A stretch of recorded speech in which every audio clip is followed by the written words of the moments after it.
Wakey, wakey, nappers. I hope you're ready for another Nocturnally Afflicted podcast. Oh, shit. He's excited. I'm the host tonight. A little bit, yeah. And I'm Grim with my co-host. Oh, shit. I'm the co-host. Tequila Lethal, the Tack Attack, the T2 Hot to Sip. Y'all already know. What's up? What's poppin'? Welcome. It's good to hear you again there, Tack. We got who do we got tonight? Oh, that's right. We got He's a returning right guest there. tonight. Yeah, he's right there. LordSporkus. You got this guy. Hey-o. LordSporkus, our Welcome. homie over in the tower. Y'all already know this dude has come so far. Oh my god, I can't wait to get into it tonight. We have so many fucking things to talk about. Where do we even begin? That's a really good question. Let's start. Let's Let's start light. How are you guys doing? How's the day treating you? It was a good day. It was definitely a good day. Did some weeding at work. Weeded a rock bed. How long did that take? Pretty much all day. It's a rock bed that runs like the length of the parking lot at work. So Making a little wham for yourself, huh? A little walk around money. yeah, just got to sit there and pretty much just sat there on a step stool. Just Nice. like kind of like weeded a patch at a time and moved around and like slowly kind of crept my way sideways. It was nice, beautiful sunny day out. So I mean, it was like 24 degrees Celsius out. So Oh, just dude. sitting out. I don't hear that freedom unit in there. What's the freedom unit of that? Celsius. 24, Yeah, I'm just messing with you. 24 Celsius would probably be about, I want to say like 90?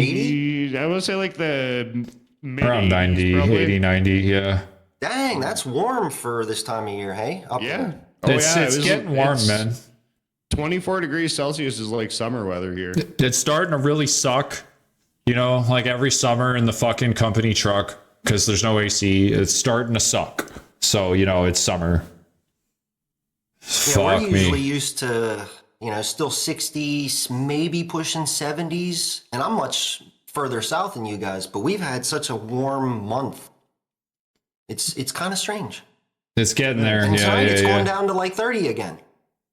I can't stand the cold weather. So. Oh, fuck the cold, man. You should come down south. It's Yeah, nice down yeah. here. Except for, rent is obnoxious, but other than that. It's pretty obnoxious here too, though. I hear mean, the living price is just obnoxious everywhere in fucking BC right now.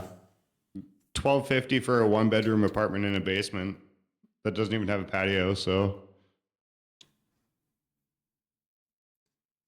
Wow. Pleasantries all to the side.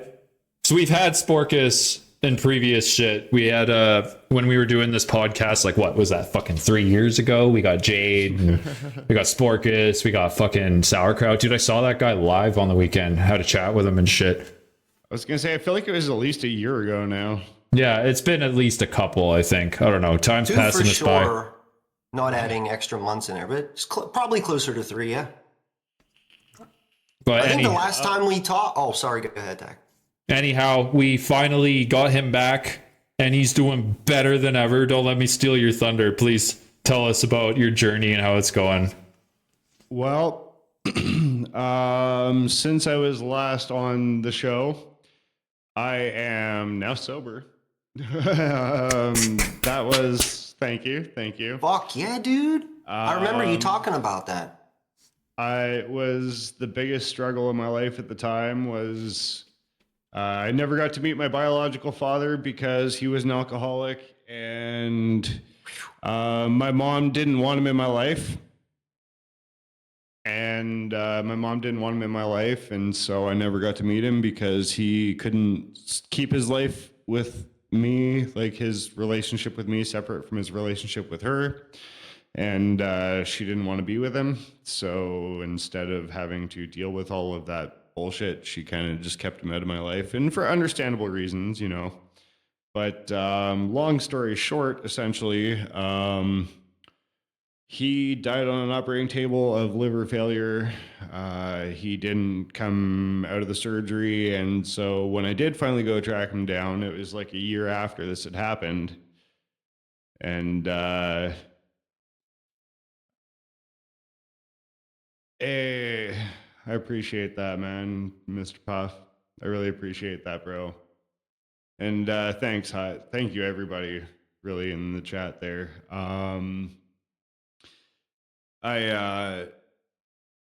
But the thing is, you know, I always told myself I couldn't really miss what I never had. And then as I got older, it started bothering me more and more. And especially after I had my own kid, you know, it started bothering me the fact that, you know, I never really got to know him and what could have been if he had gotten sober, you know, if he was able to just not be in a relationship with my mom, but still be able to be in my life, you know, as my father, right? And to have a father figure around that I could depend on. But that also got me to thinking, you know, about my daughter, and if I kept drinking and if I just drank myself to death, essentially, you know, like all the health issues that come with drinking. Absolutely. And Do it for your kid, you know? exactly. And not even just for my kid, but for me. And Yeah, do it for like, you. That's the energy. And everyone says, you know, like you can look at it like I'm doing it for my kid, but in a sense, the thing is, at the end of the day, I don't want her to grow up without a dad. The thing is, for me, it was a little bit easier because I never knew him, right? I never got to meet him. So for me, it was just, oh, well, for years, it was able to be, oh, you couldn't miss what you didn't have. The problem is if I drank myself to death, if I got sick, if I ended up, you know, in the hospital, she'd have to watch me go through that. Not only did she know me, but she would have to watch me drink myself into that state. And she would have to watch me go through that and suffer. And as I suffer, she would suffer because, you know, I wasn't able to do it. And I couldn't do that to her. And she would miss. Exactly. It would be a missing piece in her life. It would be a million times harder for her than anything I had to go through, you know. Your ambition is admirable, my dude. That'll be the easiest way to put it into intelligent words. I am inspired by your fight, my guy. I've been rocking with Sporkus since the fucking Stone Age. I say this about a lot of my friends, but a lot of you guys have known you for fucking forever, man. And it's just crazy to see you actually follow through. And man, I don't have words how happy I am for you with all this shit, man. I do. I do feel so much. Like, I gotta add one more thing. A late disclaimer for folks. This subject matter may get heavy tonight. it did last time. It definitely did last time. So. Yeah, so it's par for the course. But our dude is doing well. Holy fuck. I will also point out for the viewer's sake that I'll see if I can get this on the camera properly without it cutting out. This is Budweiser Zero. Not sponsored. Yeah, not sponsored. It is non-alcoholic beer. Well, if I may, since we're on it, now obviously you've had a lot of thinking and a lot of thoughts about family and being there and wanting to be a part of that, you know, you want to grow old and so on and so forth. But was there actually like a specific You know, if I'm gonna throw a dart at a dartboard, was there like a specific moment? Because this was recent that you went into this, right? Um, Yeah, how The many sobriety. days? How many days sober are we looking at here? Yeah, I guess that's a two-parter. 36. Woo! That's a whole fucking month. A month. I made my month 6 days ago. Yeah. Yeah. I honestly, I haven't been to a meeting in a little bit, and I'm due for one. But I haven't got my 30-day chip because I haven't been to one since I hit 30. But Still going strong. I definitely look forward to going into the next meeting and going, yeah, guys. So I'm 30 whatever days sober. I'm ready for my 30-day chip. Fuck yeah, dude. Then you can say 60 days, 30 days from now. Yeah, exactly. So That's so awesome, man. I love it. Thanks, guys. I fucking love it. God damn it. I'm there in you. I'm with you in spirit, brother. To answer your question, Grim,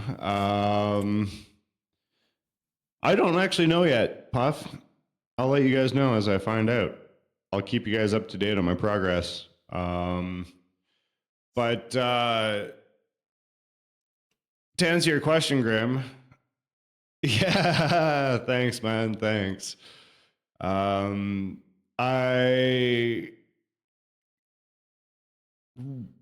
woke up. I was really depressed one night. I don't remember why I was upset about it. What I was upset about, I don't remember. And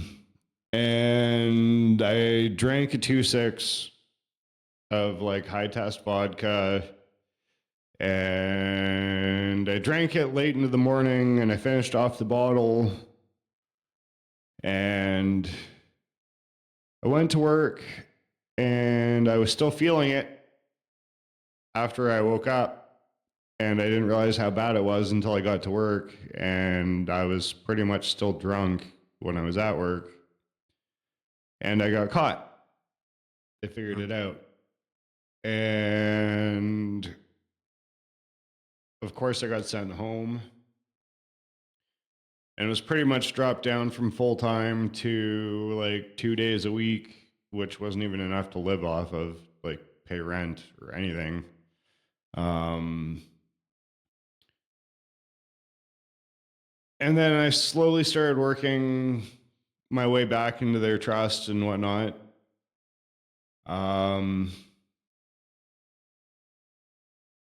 And then there was a morning I drank a beer before I went into work, and, like tried to avoid them.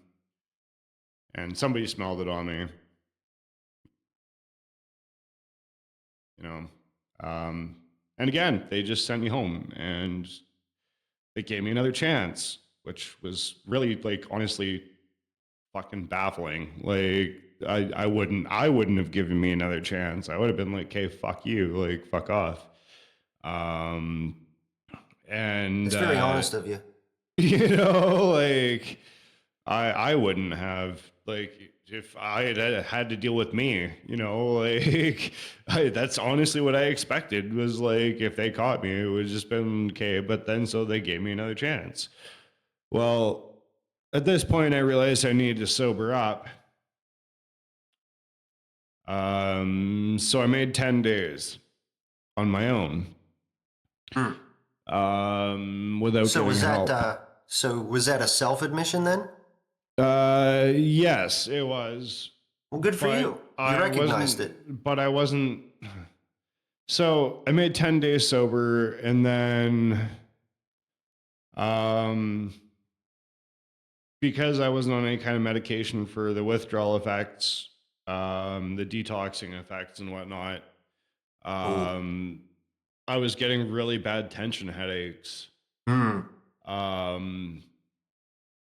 And so I decided that after my department manager went home, I went out and I took a hit off my weed pen. I was still smoking weed. I still do smoke weed, but anyway. Hey, once a pothead, always a pothead. Yeah, right. Like, and so but I took a hit off my weed pen because I was trying to get over the tension headache. It, he's staying at the hotel. My department manager. At the moment, until he gets his own place, he's staying at the hotel. So like, he happened to be walking around outside after I had taken said toke off my pen, and I got all nervous and like sketched out because I didn't want him to catch me, smoking weed at work, and because I was all paranoid, and he figured it out, and I'm a terrible liar, so like the next time I came into work, he asked me about it, and I tried saying no, I didn't, right? And he was like, "Don't lie to me, don't fucking bullshit me," right? And this is while I was actually applying to get into Gateway, which is the detox program. But and they knew I was trying to get into the detox program because after they had caught me drinking and whatnot, right? I told them I was trying to actively get help, and because here in BC we're entitled to 5 paid sick days a year. In order to get some of my rent covered for while I was in the hospital, I asked them if I could take my 5 paid sick days for some of the time that I was out, and they agreed. They were like, "Of course, you're going to detox to like go get help." Oh, yeah. And so they're like, "Of course, if you need that help, you're entitled to it anyways." They're like, "Of course we can do that for you. We're happy to," right? But then he caught me smoking weed. Well, he didn't technically catch me, but like I said, I'm a terrible liar, and like whatever, it is what it is. I take accountability for it. I'm not going to sit here and say, "Oh well, shit, I wish I was a better liar." Like it just happened, right? Like, Yeah, touche. right? Like, I can't take it back. I wish I had, just been like, "Hey, does anybody got a fucking Advil or something?"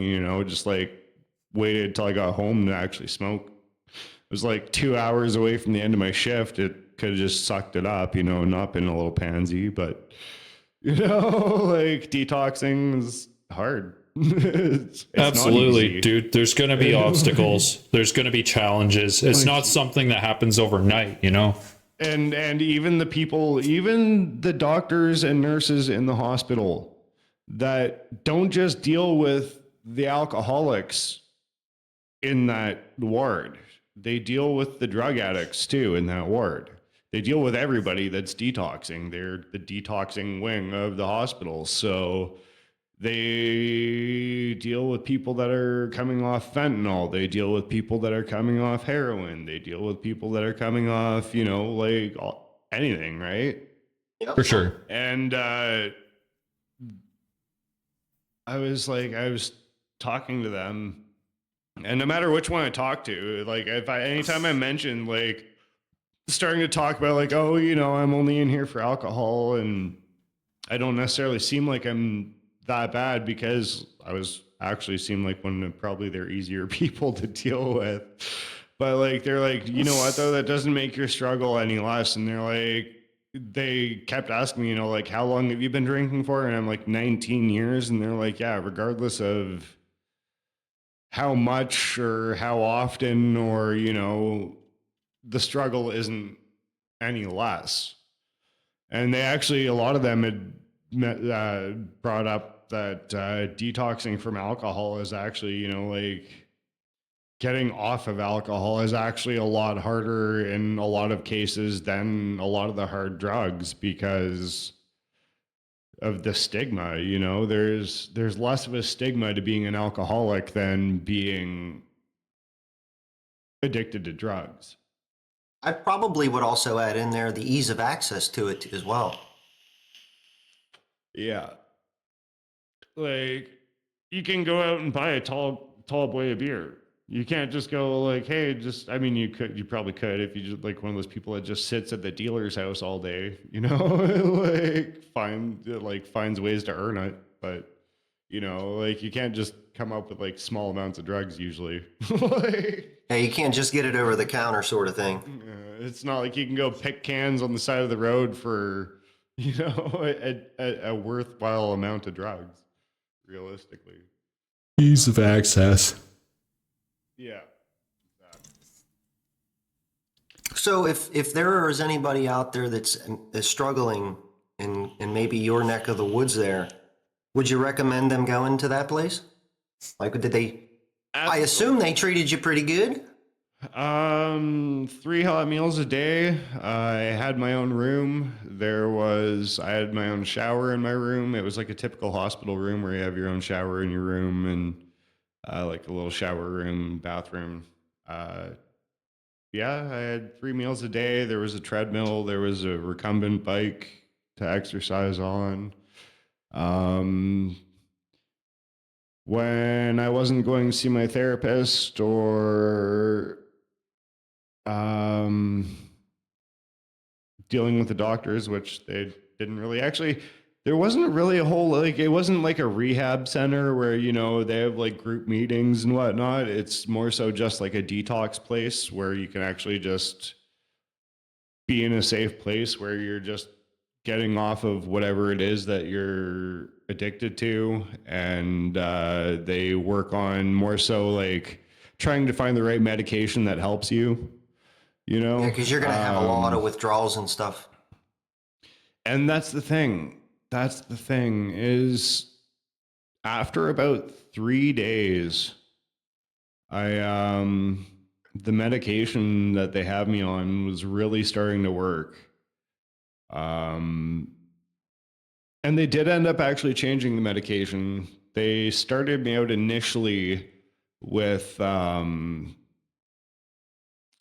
basically they were giving me Valium to help me go to sleep. Hmm. Um, and then uh, and they were giving me the medication that I'm on for the withdrawal symptoms. That stayed the same, and now they had me on Seroquel to help me sleep.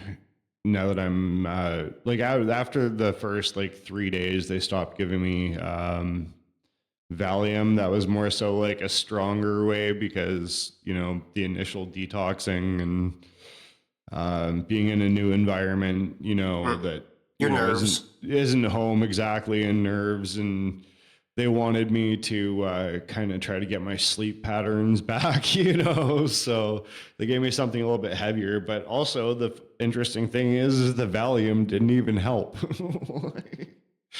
um, Well, chemistry is, I guess, a finite thing, right? I'm It all fairly affects us certain. different. I'm fairly certain I have ADHD, and while I know Google isn't a doctor, I did Google whether or not ADHD has an effect on you taking Valium for like sedative purposes, and it actually can, according to Google. But Hmm. because I was bored one night while I was laying in bed in the hospital while I was waiting for the Valium to kick in and make me tired. I'm just like It's like it's laying not. there. Yeah, you're just staring at the wall, watching the Yeah. crack get bigger. Yeah, it's like it's not doing anything. Sitting there and like keep going back to Netflix because like you know I know people are like, oh, Netflix, that's not going to help you sleep, but like honestly, TV does help me sleep. The background The noise. noise helps me Yes. stop thinking. Yeah, yeah, exactly. Like especially if it's like a TV series that I've already binge watched a million times. Like Yeah, I'm with you on that. I always have something on when I go to bed. But I have a very busy mind, so it's just, you know, it's nice to not focus on my thoughts. yeah. Um. So, and then yeah, um, sitting there with essentially nothing to do a lot of the time. I got day passes, like not necessarily day passes, but I was allowed to go out like once every hour or so to go for a vape. Um, and the one day I when I finally realized it was like the long weekend,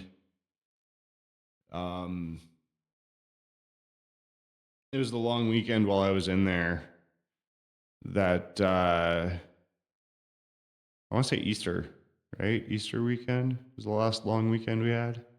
Yeah, I think so. Yeah, it was like It's my holiday, yeah. it was Easter weekend, and I realized that I wasn't going to be getting out because they were waiting to get me like my medication sorted out with the doctor, and they weren't going to be back until Tuesday, and you know, so I was like, okay, well, is it cool if I walk home, because like home was literally like a 10-minute walk from the hospital. And so I was like, is it cool if I just walk home and grab some clothes? And, you know, like I've got no alcohol at home, so it's not like I can get in any trouble there, you know? And they were like, well, and also I checked myself in willingly. Like I requested to be checked into this. So they, you know, also I showed no signs of being that person that was immediately just going to be going home and trying to have a drink. Right. Right. Trying to sneak one in. Yeah, I was the last person that was going to do that. And yeah, Well, that's good, man. That means that retrospectively, from my perspective, you were serious. Oh, and they knew I think it. that's the critical point. I made sure that they knew it, because, and I had one nurse that was absolutely my favorite, and because a lot of the time she was the night nurse, but she'd get on shift and we'd talk, and she'd you know, ask me about how I was doing, but she'd also make sure that I was going to meetings, and she'd kind of coach me. And she said, you know, for like the first 30 meetings I go to not speak. When I got around to my turn at the circle, and you know, it seems bad, like it seems bass backwards, trust me, but like, hear me out.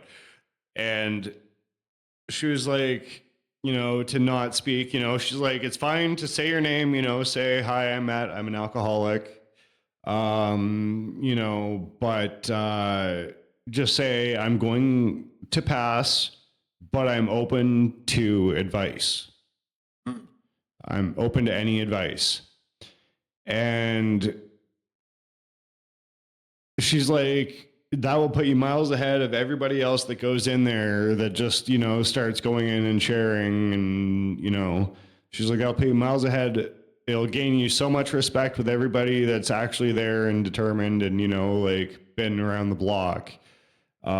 She's like, and they'll start, you know, helping you out. And it seemed kind of backwards, right? And I was like, well, to not share, you know, because I'm there to get help for my situation, right? But then as I actually started going to meetings while I was at the hospital, I was sitting there and I was listening, and they took a while to get around to me. Like they went around most of the room, and I think it was kind of like to make sure I was comfortable, you know, like I feel like they do that on purpose with like newcomers, where they like go around the room a little bit more before they get to you, so you don't feel like you're just like the first person put on the spot. Yeah, like a spotlight kind of thing. Yeah, like immediately, like, oh, you're the new guy. What's up, new guy? Hey, how's your story going? Poke and like, prod. Yeah. So kind of like ease you in, make you feel comfortable, and like, but you know, I took her advice the first meeting I went to, and coincidentally, the first meeting I went to while I was in the hospital was a men's only meeting. And that was awesome because, you know, I felt even more comfortable. It was just a bunch of various different aged men in the group, you know, like in a meeting that we're all talking about their issues, like, and they're overcoming not even just their issues, but like the things that they're proud of since they've gotten sober. That's fucking awesome. And it really made it easier for me to even go to open meetings where it's, you know, men and women of different ages, because it's just being a man and being vulnerable in front of any aged woman is just kind of hard. Yeah, well, we were brought up. We're from a different time, man. Right? Yeah, exactly. And that you know, like there's older women there, and I don't want to come across as like offensive or anything, right? You know, I know they all have their issues too. Walking on fucking eggshells. Yeah, exactly. You know, like You don't want to feel like you have to walk. because I on feel like eggshells, that could be my grandma, because my grandma was an alcoholic, but she acted like she was the sweetest old lady ever. I'm not going to say she was. I won't speak ill of the dead. Word. But yeah. So anyway, yeah. Where was I? Oh yeah. But it was. So anyways, on to her point about not talking at the first 30 that I go to. The more I listened to every story that they had, the more I listened to every share, the more I would sit there and I would hear one person talking and they'd say one thing and I'd be like, that is exactly like my life.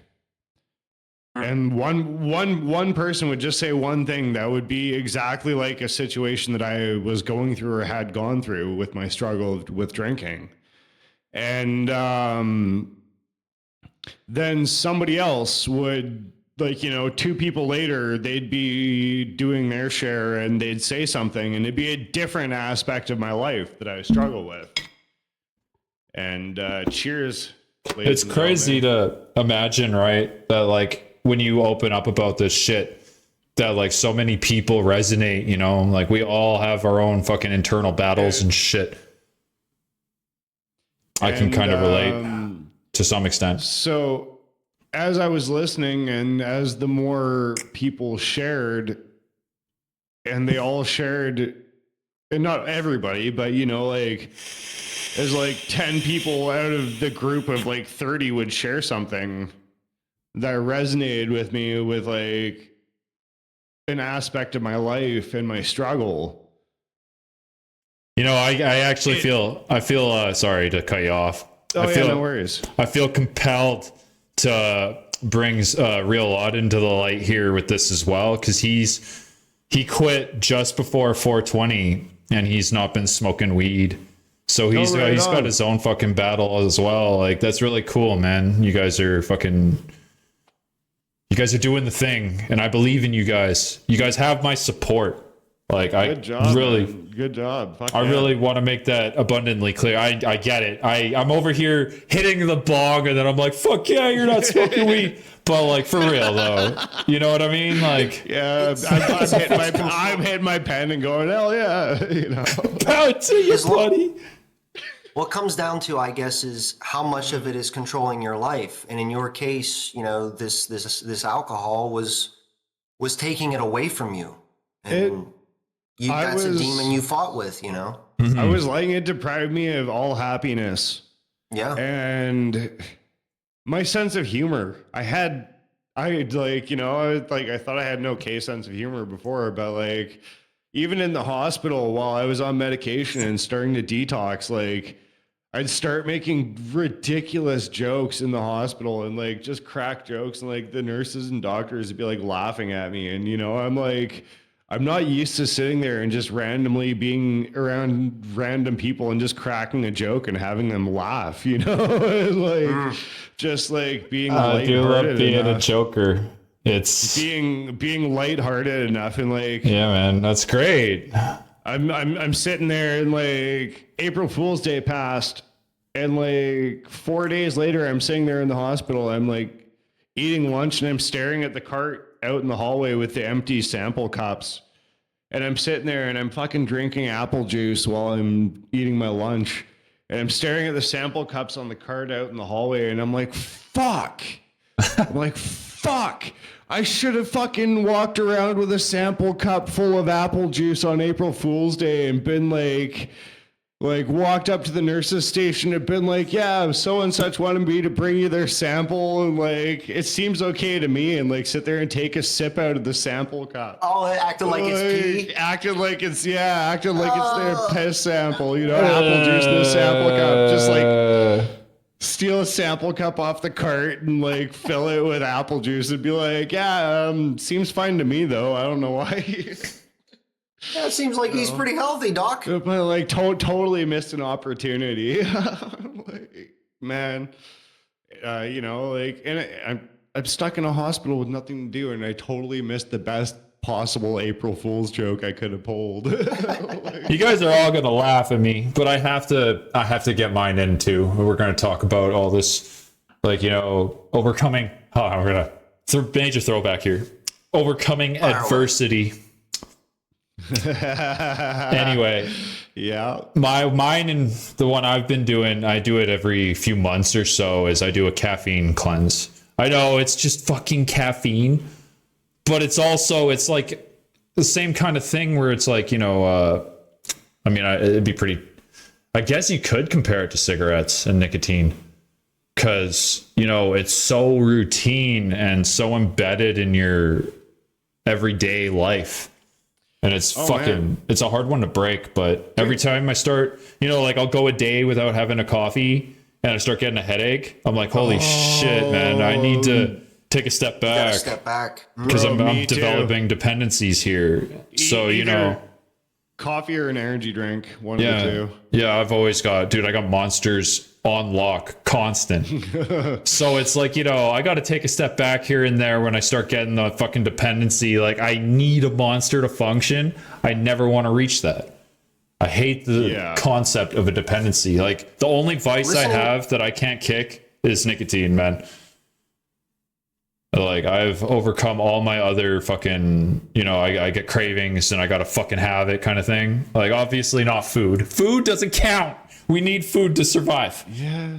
I don't personally need weed. I definitely would prefer to have it in my life. That was one thing, is like, while I was in the hospital, I didn't need it even while detoxing, but I definitly would have preferred to have had it. You know what I mean? Like, absolutely. It wasn't like I wasn't sitting there like jonesing for it while I was laying in bed half the day, you know. But the longest I went without smoking was 6 months. I did half a year of not smoking weed, and then I just started again, and I was like, you know what, fuck it. But like I like the way you. Oh, sorry. I achieved what I intended to with the cleanse, if you will, because when I stopped smoking, I was able to think clearly. And, you know, I overcame some demons I had with sober me, basically. And then started smoking again. The recognition of when you were saying about, you know, the caffeine and not having it that one morning, and you got this major headache, and it's like, and then you go and get that coffee and the headache goes away, and you're like, maybe there's something to this. This seems like it's starting to get too attached to it. You know, you're getting chemically attached to it. Yeah, exactly. Well, as soon as I start fucking feeling that with things, man, where it's like I can't go without, well, I force myself to. Because what if you had to? When I was in high school, there were a few friends of mine who got on heroin pretty nastily. And one OD'd in my arms, and the other one was ODing and did not make it out of the hospital that night. There was a third who has bettered his life and doing well and doing construction and kicking ass and taking names. But yeah, you know, it was tough to watch those two guys just ruin themselves. They had, like you were saying, Sporkus, they had kids that were just out of high school, man. And they had a 6-month-old child. And it was like, how do you get through to that person that they have this problem and it's killing them? But yet they're so addicted to it that they can't walk away, and they wouldn't. But it comes down to that decision, like what you did. Saying, I'm gonna fucking beat this son of a bitch. Yeah.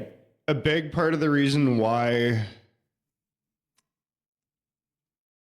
Oh, I remember. I can't believe I forgot why I was so upset. Sorry, I totally like, I'm jumping back probably about 20 minutes in the conversation here. Oh, you're good.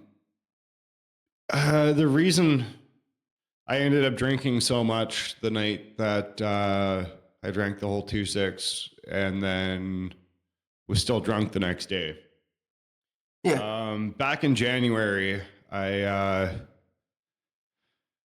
lost a friend who was like a sister to me in high school. And we kind of lost touch over the last, decade or so, to be honest. But she was still like a sister to me. And we didn't really talk much, but we were starting to talk again. And in January, I guess she had pneumonia. And they thought it was getting better. And it was practically gone. And then one morning, her parents found her in bed, gone.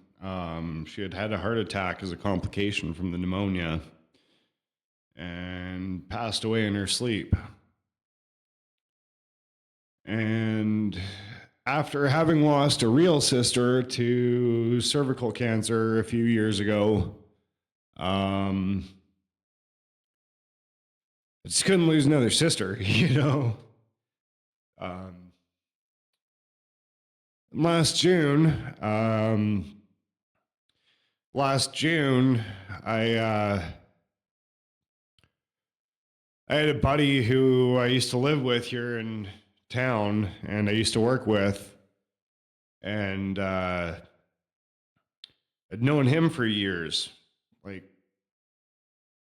I'm the reason he met his baby mama, and they had a kid together. And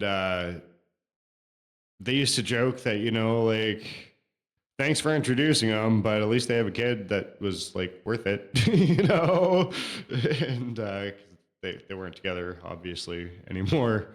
But so I'd known him for like 15 years. Hey, thanks for the sub.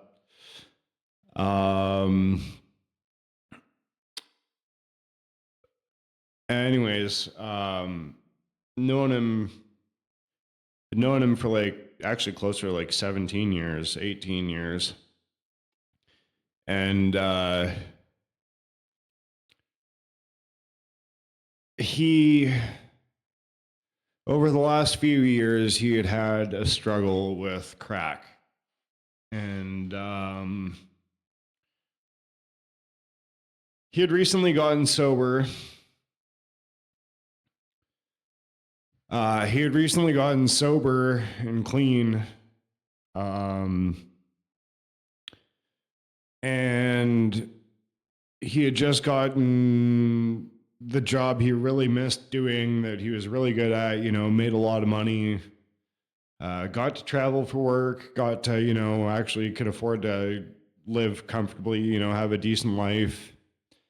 And he had finally gotten clean, he was doing good. And he went down to the coast to have a visit with some friends, I guess, or whatever. I don't really remember or know the whole story, but I guess he had gone to a party and gotten in with the wrong crowd just one night. And I guess he took off from the party and he drove, because like this is his hometown he was in. And he left the party and he drove off to his favorite pond, I guess, in his hometown. And I guess what had happened was it was probably about, 6:30 in the morning or so. And he had smoked some on the edge of the pond. He was sitting there on the edge of the pond, and he had smoked some, and he didn't overdose. What had happened was he had actually passed out and flopped over face first into the water and didn't wake up because it had been a while since he had smoked, and he was so high that when he flopped over into the water, he literally just passed out and drowned himself face first in Fuck. the water, sitting there. Yikes. And he was getting clean, but he didn't even overdose. He just drowned. Drown. And Wow. Oof. That's crazy, man. It was around 7 o'clock in the morning, I guess. A mom and her 3-year-old and 7-year-old kid were walking past because there was a road nearby, and saw him and found him there, laying face down in the sitting face down in the pond. And paramedics came, and I guess, paramedics are trying to know if they're beyond gone or not, and they tried for 3 minutes, so it must have been fairly recent, because they tried for 3 minutes to resuscitate him. And yeah, he was gone. So between burying my friend last year, going to his funeral, and I lived with a guy, and sure, there was one time where it even came to, fisticuffs between us, but we were bros, right? Like, that was just kind of like, we fought, we didn't talk for a couple of days, even though we lived together, we worked together, we went to work together after and still did our jobs, but and then Friends do that, and then especially when you spend time with each other. yeah, and you spend that much time and you've known each other for that long, right? Yeah. And then, sure shit, 2 days later, we'd get a tip from a customer, and then we're fucking sitting there shotgunning beers in our kitchen together after work. So, So But, if I may bring this kind of circle in, it's almost as if you found a rediscovery or a resurgence of life. You want to hold on to that, man. Life is precious. It's precious, yeah. Absolutely. And, he left his 15-year-old daughter behind, and his 4-year-old, 5-year-old son, and he was just starting to get back, trying to reach out to his daughter to actually have a relationship with her again. When he went, it was 2 days before he was supposed to be coming back up to come see his kids. So, I mean, he was supposed to come see his daughter, and she was finally starting to relate to him and, get excited to actually see him again, as much as she could be excited about it. And that was really hard to, is the thing is I never wanted that for my situation. I didn't want it to ever come to the fact, where my daughter is just begging to see me, right? So, and eventually just gives up on expecting to see me, that's not what I wanted. And so to see him finally getting back some semblance of a life with his daughter, and for it to go to waste, if you will. There's probably a better way of putting that, a more tactful way of putting that, but I mean, it really is, And you don't want to waste yours. Well, exactly. And,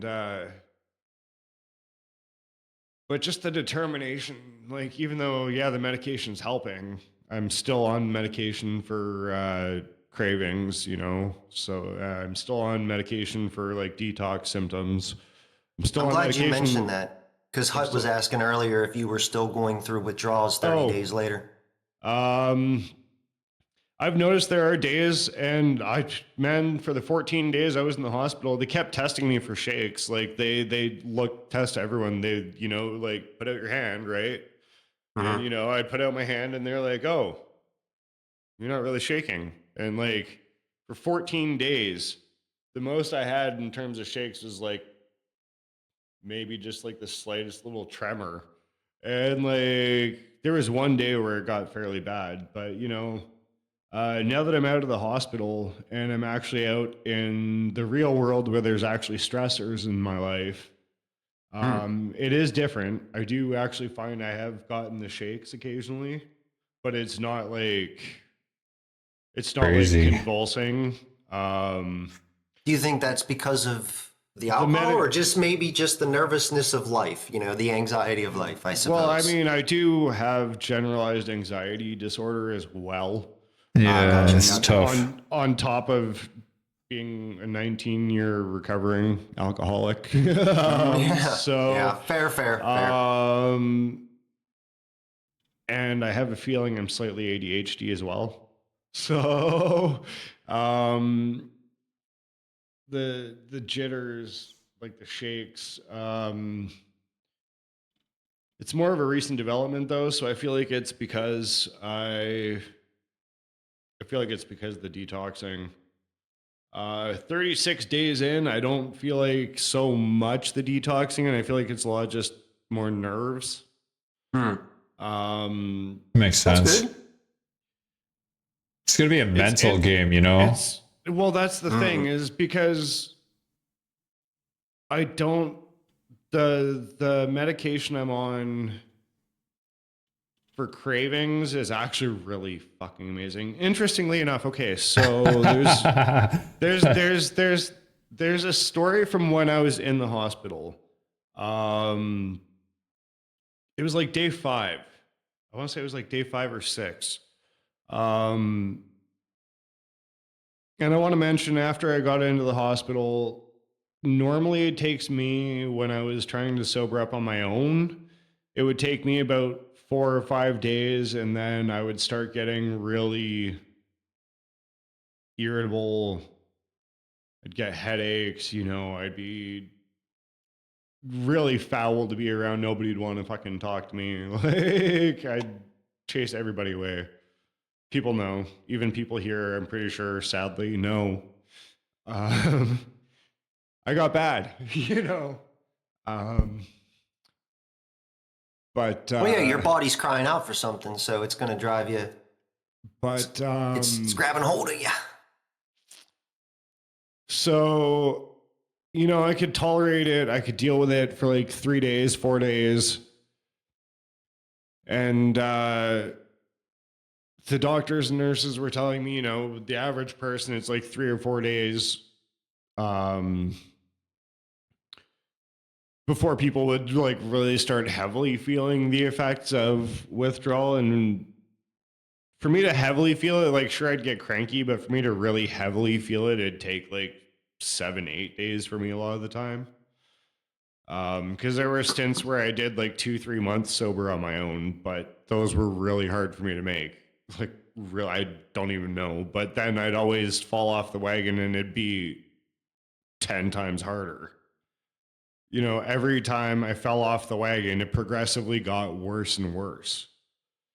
Well, if you ever need an impromptu AA meeting, you're welcome to message me anytime, brother.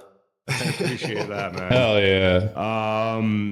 But the interesting thing is, on the medication, I didn't ever hit that craving.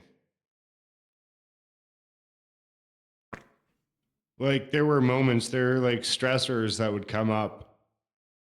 And there have been several moments, especially now going back to work and being back in the real world.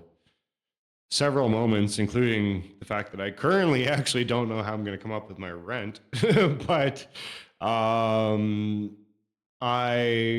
despite all of that, I haven't had a craving. Not one. I've had moments where I've been like hella stressed out, and I've sat there and been like, man, if I wasn't on medication and I hadn't sat there and detoxed in the hospital, I guarantee you right now I'd be drinking.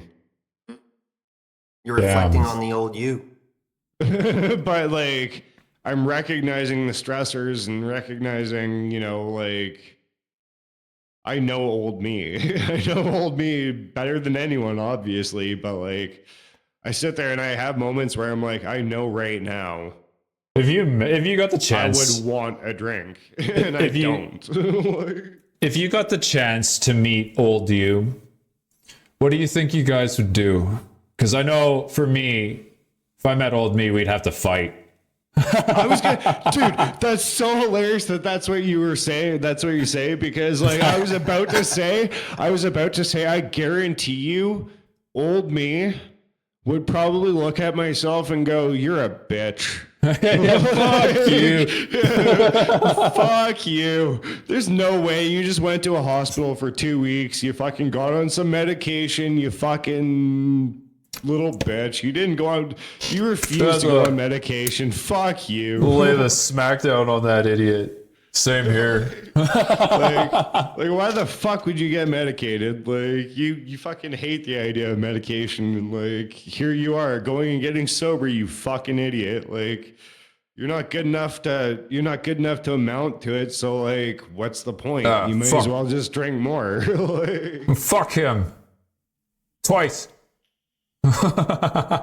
Self-deprecation can be a nasty monster too. Yeah, dude. You gotta be kind with the words you use with yourself. well, and that's the thing is like old me would have been like, fuck you, you're not good enough to get sober, and even if you do get sober, you're just gonna fail again. So what's the Now, point? what would the new you say to the old you?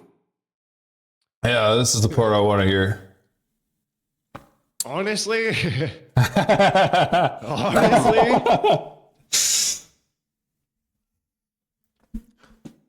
Keeping us in suspense. probably new me would probably just slam the door in old me's face and just laugh and be like, okay, Just be like, fuck you, I did do it. have fun with that, buddy. Yeah. Oh, nice. I wouldn't turn the other cheek. I wouldn't let old me swing. I'd just either turn around and walk away and laugh, or just, if I was at the door, I'd just close the door and then laugh, you know? Yeah, because you're on a whole new trail now. You're like, whatever, man. I mean, don't get me wrong. Obviously, I'm gonna have to make amends at some point. You know, I'm not quite there yet. I've got healing to do before it's. Yeah, man. There's a whole process to go through. Yeah, like you don't just like get sober and start making amends right away because you don't really realize what it means to make amends at that point. You know, like I'm still learning a lot about what all this is, right? So, I mean, it's an ongoing process. I'm like, I'd love to say that it's all the medication, but it's a lot of me work too mentally. Like, I have to pick it apart. That's the huge part. I'm not here to tell everybody like, look, guys, you know, just go to the hospital, detox for 2 weeks, and come out medicated, and you'll be fine. Nah, you're gonna have to put in the work, man. Yeah, it's work, guys. Like, it very well may be I one love of to the hear hardest it. things people do in their entire life. I'm still facing the repercussions. Like I said, I have no idea where rent's coming from, and it's due tomorrow. You know, like my landlord knows. My landlord's apprised of the situation, and you know, like, but the good grace is just only going to go so far, right? And like, I have to come up with the money at some point. So, but the thing is like, I realize and accept the fact that I did this to myself. For better or worse. That's huge, man. For better or worse, I did this to myself, and it's going to get harder before it gets easier. 100%, man. Yeah, it's almost like you're starting over. Now, what do you want to do, you know? The hardest part is, even though I don't crave a drink, my brain still craves something to make it feel better. Yeah. You know, like, but that's normal. That is healthy emotion.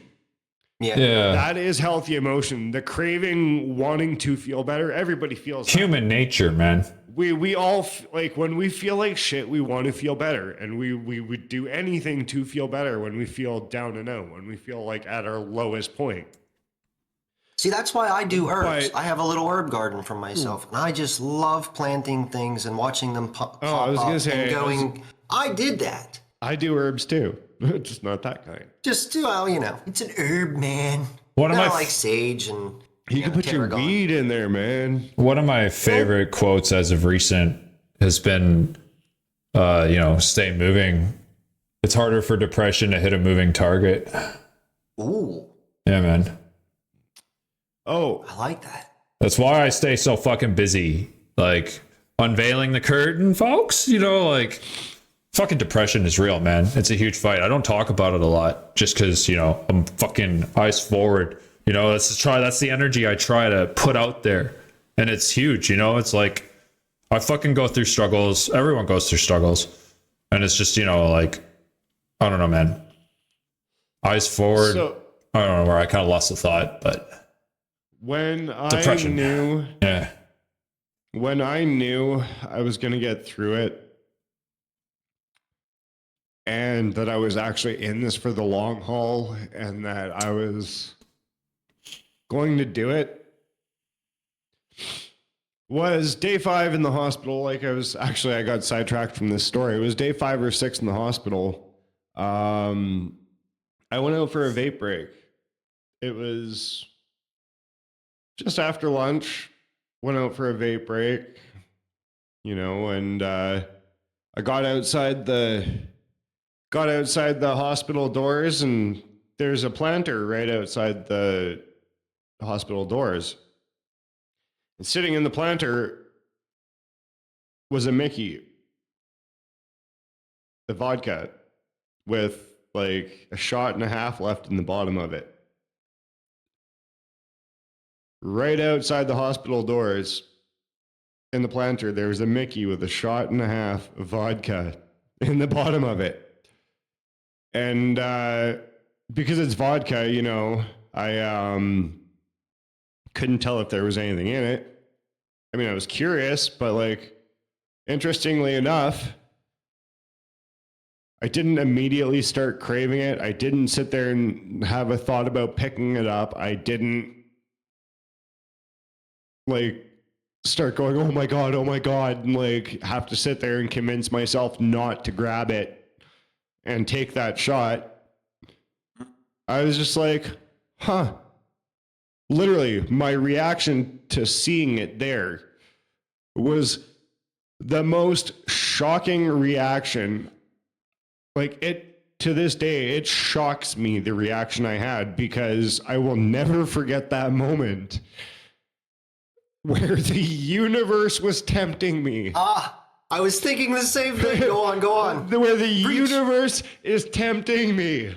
And like, I'm down and out. I'm sitting there and I've got nothing to do with my time but sit there in a hospital bed and doom scroll Facebook or watch Netflix and not have a drink and think about what happens when I get out and all of a sudden I've got all these stressors and I don't just get to basically be on vacation, you know? And then all of a sudden I walk out of the hospital for a smoke break, and right there is temptation waiting for me. And my reaction was, huh?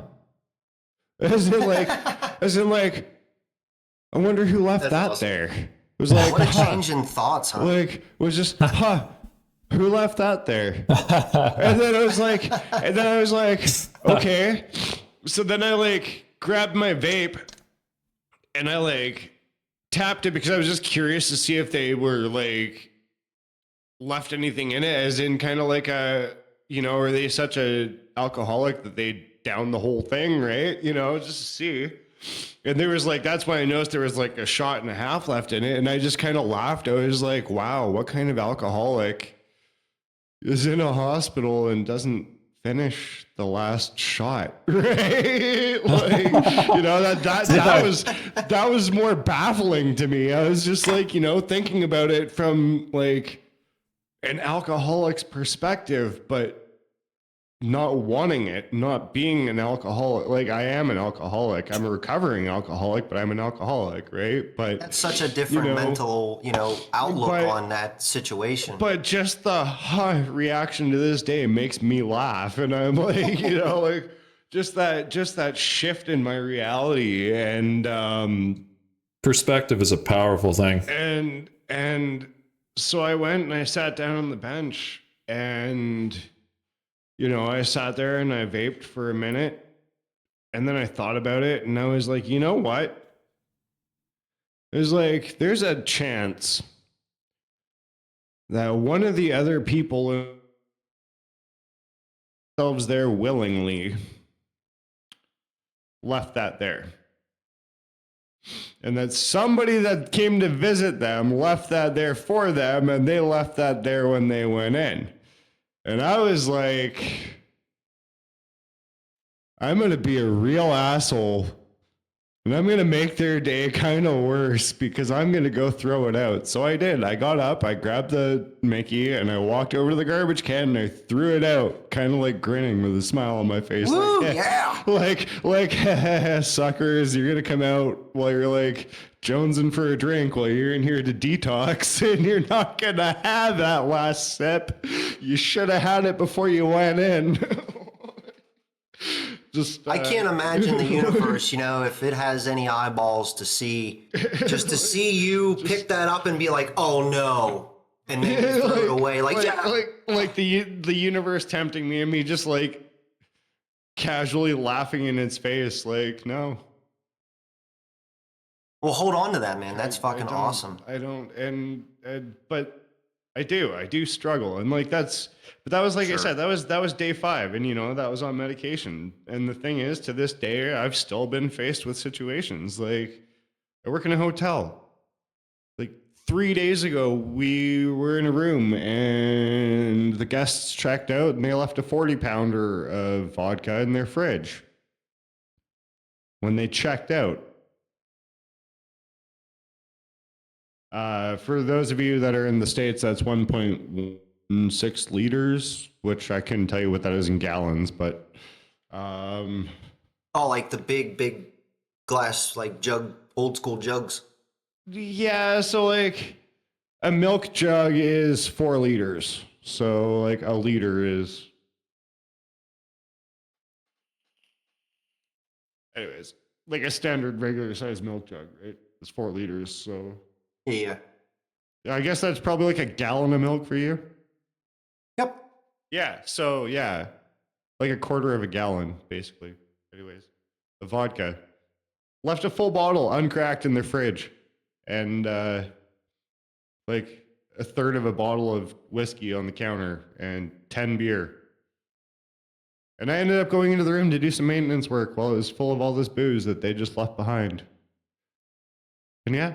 It was just like, I was like, what kind of people party and leave behind a whole 40-pounder of vodka? Like, just laughing about it. Like, man, sitting there going, somebody was pissed off at somebody and must have kicked somebody's ass when they got halfway down the highway and realized.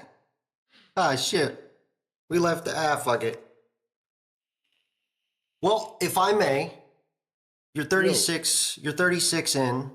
How, I mean, it's obvious we can see, but how do you feel? Yeah, that's a good question. Energetic as shit. I feel healthy. I feel a lot better. As I honestly, like, I haven't really been doing a lot of working out, but I mean, I work doing basically at this point, they took me off maintenance, but I'm doing basically like kind of all around groundskeeping and janitorial kind of work at the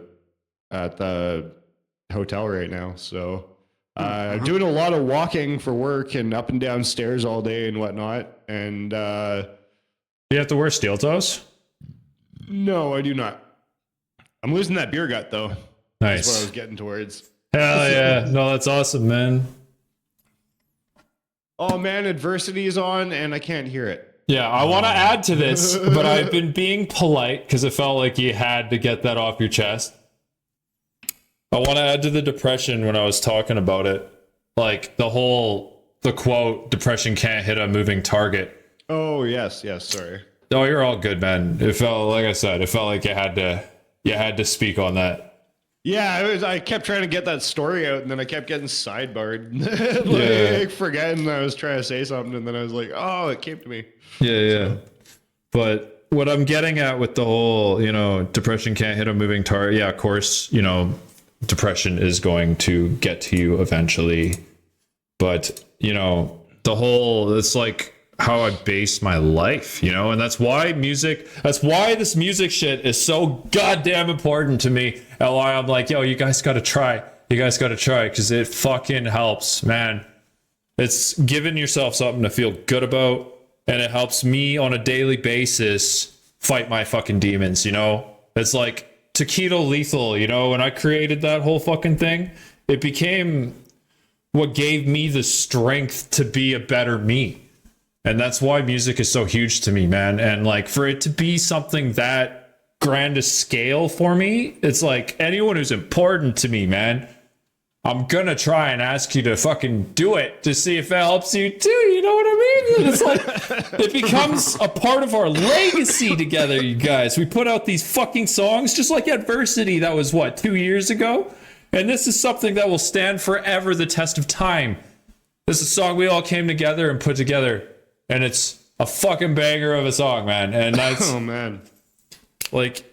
Nobody knew you could fucking rap, you know, and then you come out fucking spitting bars. I didn't know I could rap, man. I mean, I tried at one point, like I wrote out like a few bars myself at one point and like found a backup beat to it and like kind of put something together at one point on my own, and it was like, and that was like it. But I never seriously actually tried to do a project with anybody. And then, but it was kind of like when you approached me with it, I basically said the same thing to you that I said to Jade all those years ago when she asked me if I'd play bass for her on stage at that show in Mackenzie at the office. You know, I don't know if I can do it, but I'll do it. Not I'll try to do it. Do or do not, there is no try. I don't know if I can do it, but I'll do it. Yeah, man. And that's the beauty of it, you know, just fucking give her. It doesn't have to be good. It just has to be my like best. the birds thing, you know? Birds sing. It's not because they're good at it. They sing because it's in their nature. Well, humans are creatures too, man. And it's in our nature to express ourselves. What better way than to do it with music, man? It's Adversity came on in the music on, I want to say my last stream, and I sat there and like did like spat my own bars to the fucking. That's dope. Oh, yeah. I always do. Like it comes on during my stream, and I'll just sit there and like, you know, I'll try to like one up myself. Yeah, dude, I make fucking it sound love a little it. bit cleaner. Make it sound a little bit cleaner while I'm like basically duetting myself. Yeah, we've There had a are lot of times fucking. Go when ahead. Tack has showed me music, and I'm like, who is this person in this section? And he's like, that's Sporkus. I'm like, what? That's oh. So I'm happy to hear that I'm you're still excited. wanting. And I'm excited about this next one that Yeah. we're gonna see. I haven't talked about it too much publicly. I mean, anybody who's in the loop, you've already, like, you know this. But Oh yeah. it's tough for me to keep track of what I'm public with. But we're hoping for May, because we just dropped the Arc Raiders fucking music video that we've been talking about for God knows how long. We dropped that April 30th. It's today, you know, it's on YouTube. We could watch it together as a collective. It'd be really cool. We'll probably do that later. But now that we've done that, we have another one coming up, and that's fucking Red Dead Redemption. It's already fucking, we're getting all the pieces. There's a lot of pieces moving around, man. But yeah, that's Speaking of the next shit. Speaking of adversity, Lee. Hell yeah, dude. Glad to have you here, man. Fucking It's- enjoy your band practice. Fucking awesome being back in the seat too. Yeah, man. Well, we're glad to have you, dude. It's been a long time, and fuck, like, I wanted to ask you all sorts of questions about the tower and shit. You know, like, we got all kinds of things to talk Oh, about still. by all means. I just kind of ranted on after Yeah. he asked me one question, and I I got filled a- up probably like half an hour I worth got of a- information out of it. Fantastic segue. So we've discussed the past. We've discussed the present. Tell us, Okay. as the Okay. viewers, what do we have in store for the future over at the tower? What can we expect to see? See, that's an interesting question. It doesn't have to be grand scale yet, but where are we going? There's no grand scale, big picture, so to speak, at the moment. I know that we're going to be going places. It's going to evolve. It's been evolving, man. It's been Yeah, dude, it's come a long way since, from the start to now. And as I sober up, it's only going to get better. That's all I can really for sure 100% say. Yeah, I like the sober you. I had you on playing Midnight Suns for like hours. I was just chilling, doing my thing, and had you on, and I was like, this is chill. I like sober Sporkus. I think this is a perfect opportunity for a victory cigar. So I'm gonna fire it up. So victory to you and a journey to success.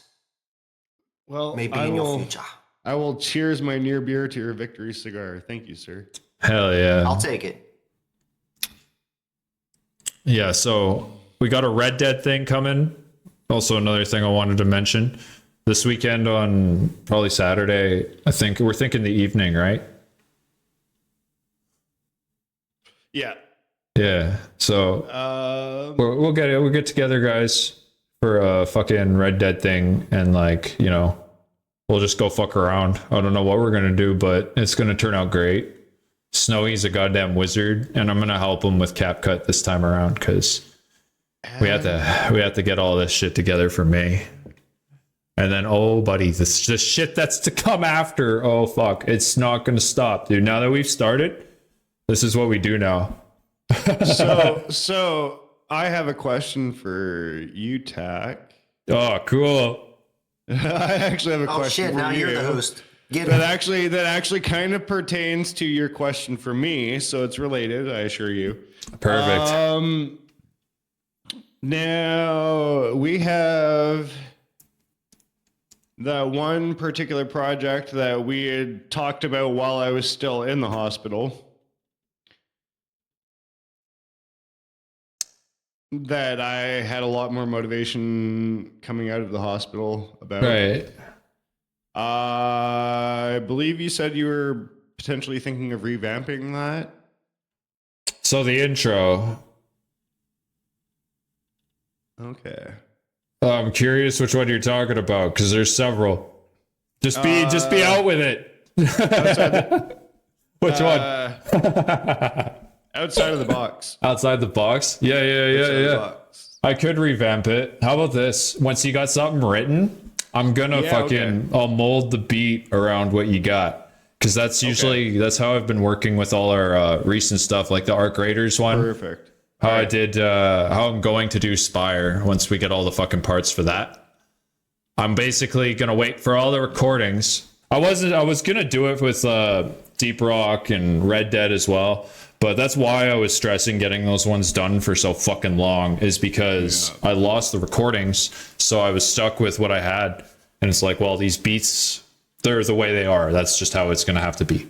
And it's like, I feel like in the next couple of weeks, I'm probably gonna put the hammer down and start getting that fleshed out a little bit, because it's actually a fairly longer song, and given the fact that it's going to be my first full it's either 2 or 3 verses. I can't remember. Yeah, 2 and a hook, I think.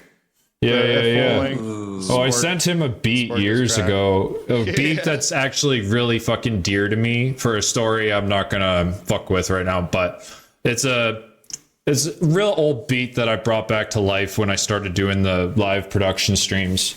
And then I sent it over his way and was like, yeah, man, if you can do something with this, like, I'm never going to touch it. And I'd love to see something be done with it. And he loved that beat. So I was like, okay, well, here you go. And my idea with it, I'm not going to come out with my idea with it because... that's yours. That's yours. You do what you will. Ball in your court. I am not revealing... You've got the working title, but I'm not revealing what I'm doing with it. Okay. Good. Because the only person that actually has any idea what's going to happen remotely with that is Tack himself. Yeah, man. Sounds good. I can keep it under wraps. You gotta have some secrets. You heard my motivation. Yeah, man. That one. So. Yeah, fucking hit me with it, man. My DMs are open for any and all music inquiries. Yeah. Be fucking careful what you say on the internet. If you guys make me regret that, I will be astounded. Fucking try me. Challenge accepted. For real, for really. I am doing my absolute best for the whole community to be there when you guys need it. Wednesdays, you can... Let me finish this. On Wednesdays, you can always catch me on the fucking Discord. I will be in the creator as long as I can reasonably, except for if I get called out on the Wednesday. That's the only time I won't be there. But I'm dedicated to being there every Wednesday. If we ever want to collab or like just shoot the shit, talk about the group, you know, you guys got solo projects, you want to fucking do some shit, that's the place. Like that is my readily available spot every week. I got to mention it more often because, yeah, man. Readily available space. Yes, that is the guaranteed spot because I can't be available 24/7. I already do that for my job, and it is stressful as fuck, man. It's a healthy boundary I put up for the sake of my own stress and sanity. You know, like I can't constantly be working. So Wednesdays, that is the day we can make it work. Anyway, that's my thing. It's like I digress. So the part 2 of that question, by the way, was the more onto the what's new for the tower, what's going to be upcoming. Yeah. For that. You had also at one point mentioned the intro, yeah. I was gonna say remixing the intro a little bit. Yeah, I don't know what the fuck. You'll have to fucking bug me, man, for me to make the time. Cause no, fair enough. I just want to know what level of bugging I should be doing. I don't want to be like. When are you ready for it? Whenever you have time. Okay. This is essentially me bugging you publicly about it. Okay. So how about this? I'll make loose plans with you to discuss it for real on like the Wednesday coming up, if you can make it. And then we can talk about it. And because I'll be real with you in there about all the projects ongoing, and then we can try and fit it into the because I do have a loose schedule for like the next few months. So for sure. Yeah, man, I'm taking this like business, so we could work it out.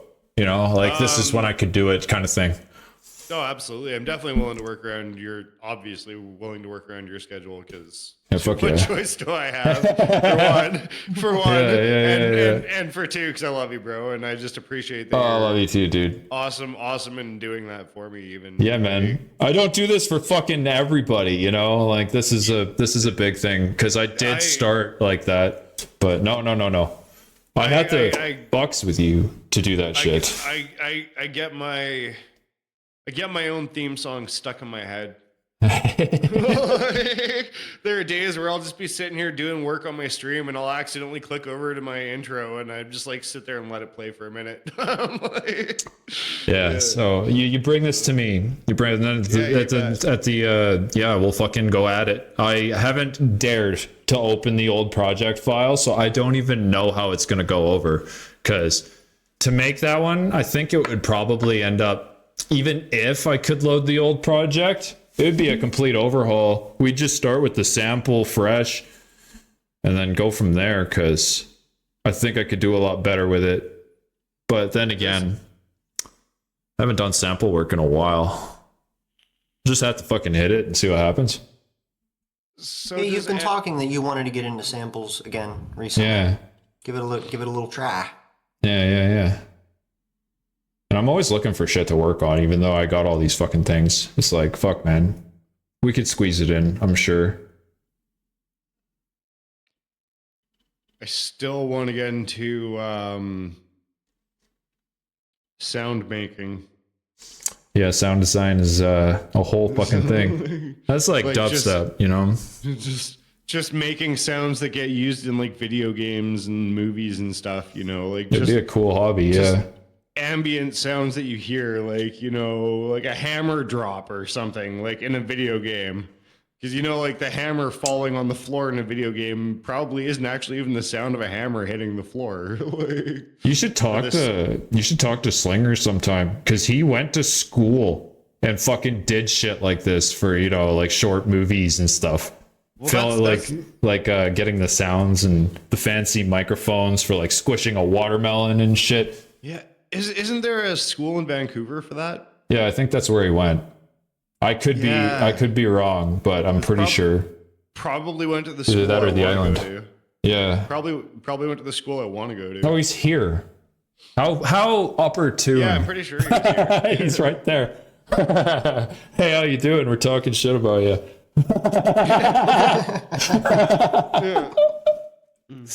Yeah. Where did you get your education? Slinger has entered the conversation. Your school shut down a couple years ago? Boo. Damn. Well, either way, so that just means you got like the dusty tomes of knowledge. Nobody can just walk into that archive no more. He's just grandfathered in. Yeah, dude. That's some shit. But yeah, this guy did, I've heard of him talking, telling stories of making crazy noises and spending hours doing sound design of that type, Like when you said sound creation, I thought you were talking about like, creating synths and stuff. Because that's where my brain goes with it. But I want to a whole create art like in itself too. I want to create obscure sounds that you hear in a video game where like they need some sci-fi gun sound and be that guy that like smacks the tow wire with like a wrench and discovers the blaster sound, Yeah, dude. That's a really cool, there's a bizarre interest, but that's fucking cool as hell, man. I respect it. Like, cause I don't want to work. I just want to bang on video games, like, like Gears of War, all like the chainsaw sound. Like, how did they come up with that? They didn't just like, what particular chainsaw did they use? That fascinates me. Like, yeah, that's a cool thought, man. No, I've never really been particular like that. When I get sounds and shit, I'm just like, this is the sound I want. This sounds like this is the sound, and I just take it. Don't think about any of that other shit.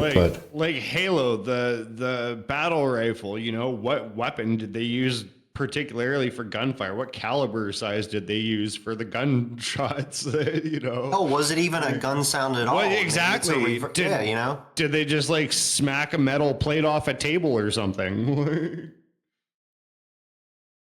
Very interesting.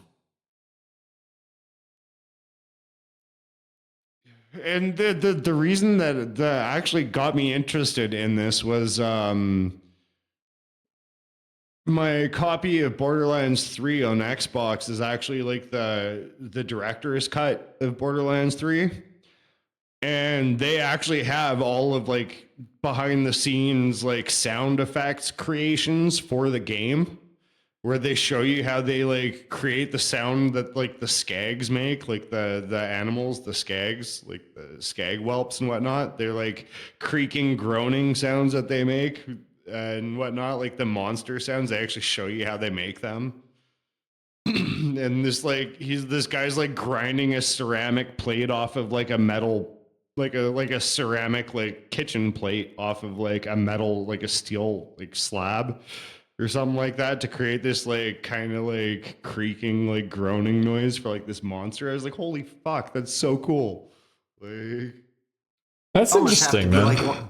Like one of those people that walk around with, I don't know, some kind of sound recording device, because you never know when you're going to find a cool sound. Like you walk to the intersection and the metal pole with the lights on and you happen to hit your foot off and you're like, oh shit, there's a sound capture.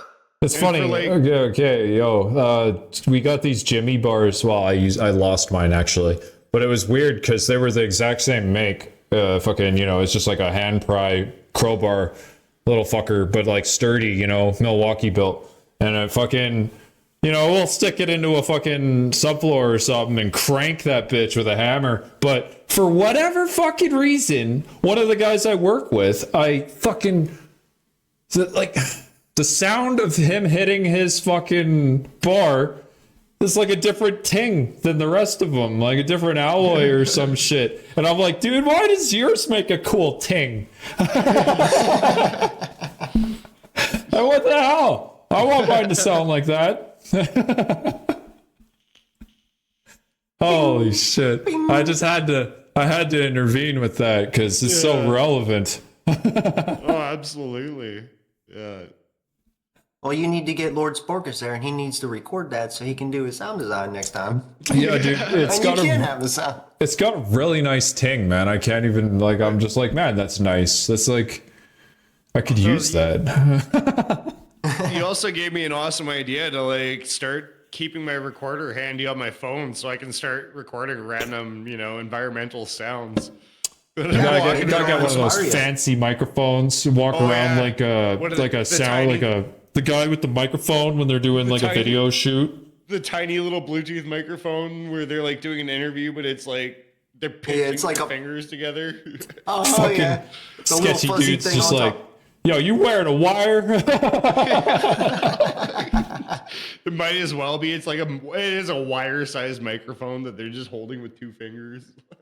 Yeah, you just tell him, yeah, you're being recorded right now. A little ball of fluff on the end of it. Yep. It looks like somebody turned a Furby into a Q-tip. Fuck. I like that. That's fucking awesome. Oh, shit. You guys think now is a good time to fucking check out this new music video? Yeah, Sporky. Yeah, absolutely. Because you haven't seen it yet, have you? Oh, buddy. No, sir. Yeah, we got it ready. I'm gonna put you up in over here for now, and then we'll make you big after. Slide to the left. Slide 5 hops now, y'all. I almost have it ready. Freeze! Everybody, clap your hands. Your hands. It's not available. What do you mean? Oh, there it is. All right, so this is Gone Topside by our first official Nocturnals release. We did Lethal Company in the company of Lethal. We did that years ago, and we did Deep Knock Galactic. Yes, those were like trial runs. My God, Company of Lethal was years ago. Yeah, dude, this is it, you guys. This is the new sound. This is our new shit, you guys. And yeah, Snowy did a crazy job with the video. So let's jump right in. Now I'm gonna have Marilyn Manson stuck in my head.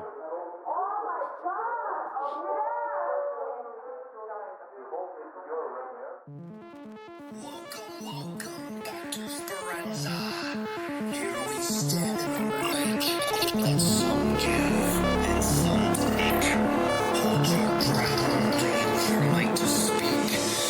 Fog of war, grab what you can, even a friend. Lock up, load in, let's get this on the parade. Because it's about to begin. 3, 2, 1. It's the drop site, bugs are swarming, that's the downside. Double the eyes, what about I get fried? Fucking up, this seems to be going right. I'm friendly, but that's the bite. One wrong way, and you'll see the light. Come here, get ready for the fight. Confidence is key, I'm wrong like I'm on a side. Deadly chemistry's the death of me. Cleverly shutting enemies, deadly. Tactical strategy, clashing with symmetry. Casting down such a fear rapidly after me. Mercenary energy, enemies getting me. Necessary weaponry, mentally set to be. Legendary pedigree, set to me. Community, cemetery, destiny, if you declare me. Shit is literally knocking over. Suppressing these enemies mentally, brutal brutality, fuel to the battery, actually shattering sanity, gradually fatal attraction, reactive insanity, static is cracking the fabric of gravity, rations of brain. This is fucking fire, bro. Man, Another 5 minutes. Snowy though. Dude, he went in, man. He went ham. This guy's spitting bars. And Megs tied it together so well with this. It was the perfect cherry on top.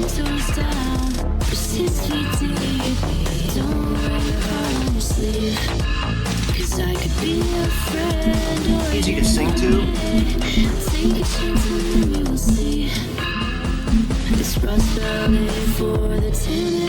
Product, my environment, government misconduct, the silence means violence. Open wide eyelids, pop off a shot, and I'll show you where my iron is. Skin you for a rubber hose, let your buddies know. You retire, retirement up in smoke. Cause you fuck with a cutthroat ugly folk. Blood, guts, and bones tucked on your toe. The menace to society. We be friends, my guy, we try to be. Complex and a trigger finger, things will end violently. I promise you, I'm an honest dude, but it's common. Nice. Wily, got strong to shoot, but we thought this through. All wrong, I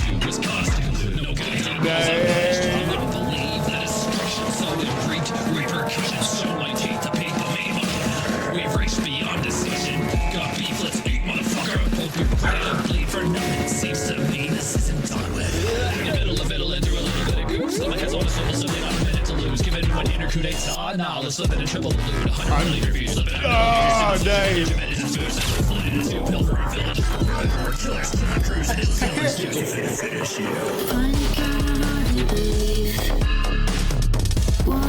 Oh my god, that's terrifying.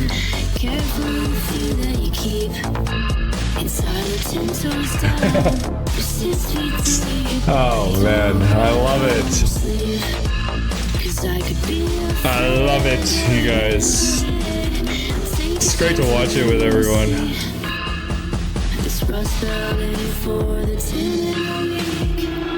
We got winner. There's no reason to die. His debut. There's no freebies here. We got top to This is huge. loud and clear. Clear the clears, take out the trash. Also, There's no freebies here. the hunters, the trappers, weed out the rats. As the wheel of commerce spins on our tracks. It takes two close to the math. Get your booties clapped if you attack. We live in scrap. Shoot back. Ooh, the stash. Hope this is gonna last.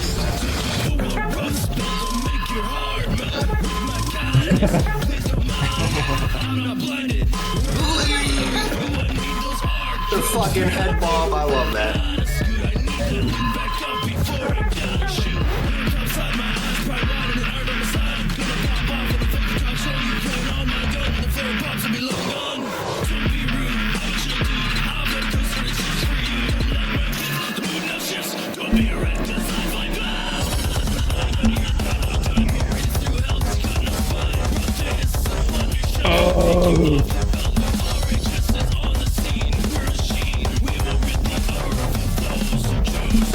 Orators.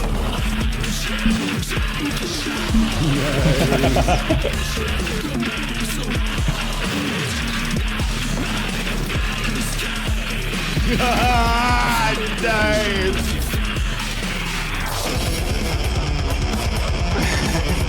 Fucking air. Oh my god, dude, this shit's so crazy. This solo blows my fucking mind every time. This goes so hard, man. This fucks so hard.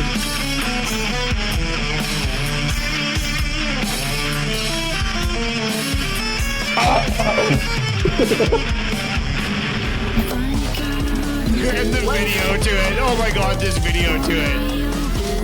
It's mayhem. I can feel the terror.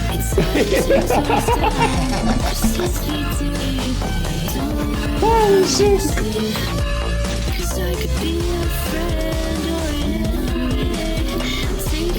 Like, it puts me in the game. I feel like I'm like, ah!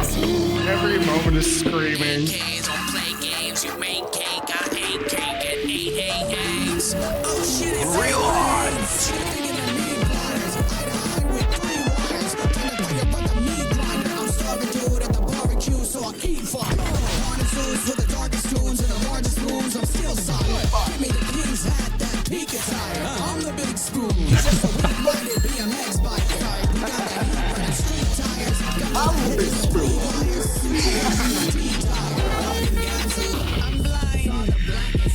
Oh shit, he's out. He's here.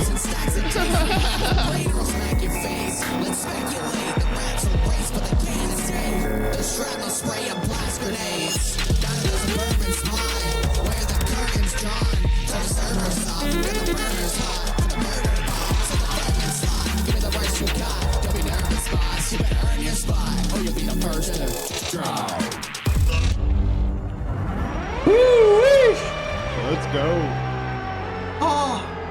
It's like Lethal all over again, except way fucking crazier. Way more over the top. Oh yeah. If we were to, it's like if we were to do Lethal now. Right? That's it. That's it, yeah. It's if we were to do Lethal now, that's what we'd have. There's such good polish. So good. Well done, everybody. Yeah. It was the beauty So of good. a song, man. I fucking love it front to back. I don't even know. I've been wrestling with myself over like which verse is my favorite. Oh, like fuck, man. Obviously my own, but I can't pick my own. I don't know if I don't know if I could pick one. There's like little nuances that I like that everybody does. Friendly Yeah. from Snowy, the I big love- spoon. I love how he just runs, man. He glides, you know? It's crazy. I like how I'm fucking wordy as shit.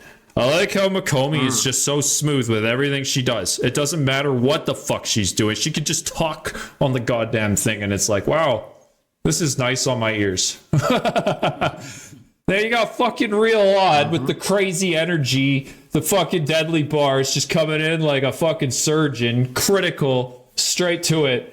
And then you got fucking Lee with the goddamn metal vocals. Like, man, it's like a whole other fucking thing. And then Slinger with the crazy guitar solo. I didn't like it at first because I couldn't comprehend how technical it is, man.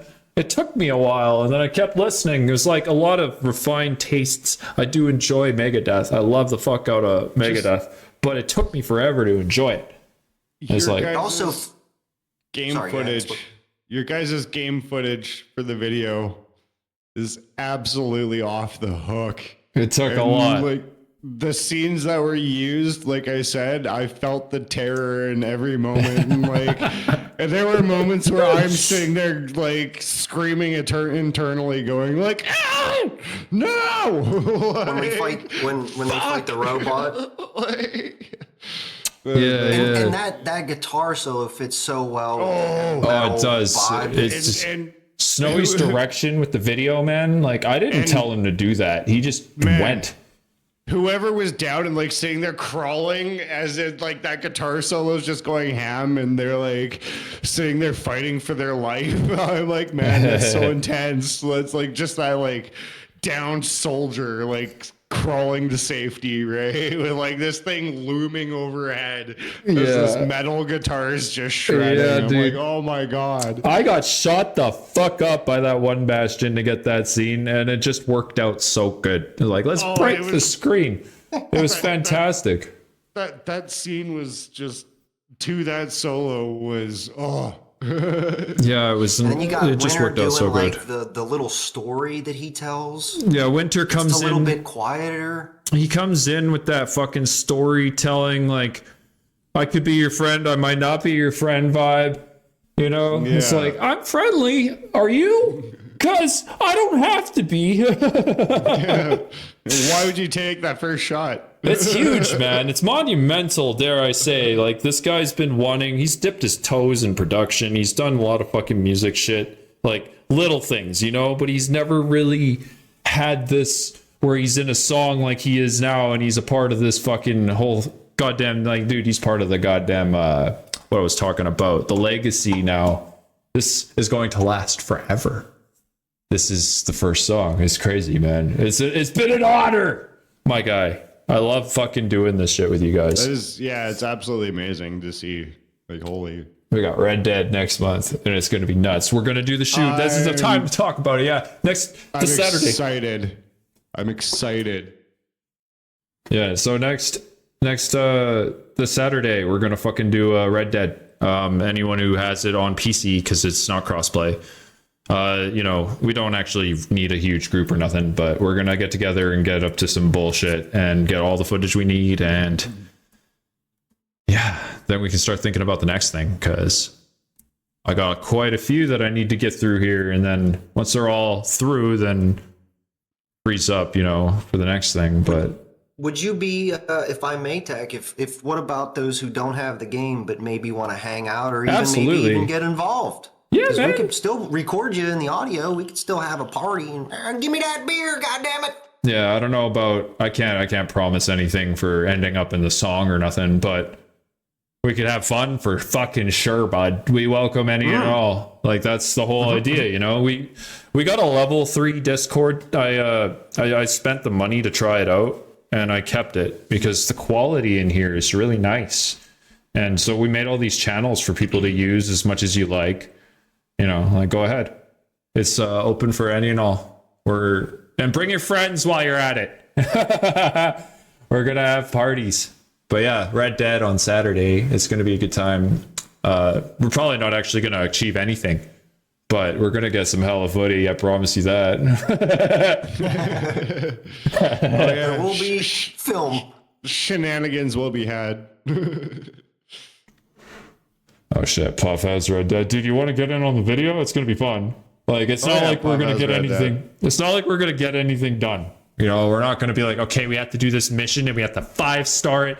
No deaths. We gotta ride horses. We can't touch the sand. None of these criterias. We're gonna go into a bar. So here's my idea. Okay, this is my skeleton script of a concept. We get as many fucking people on as possible and have the biggest goddamn bar brawl you've ever seen.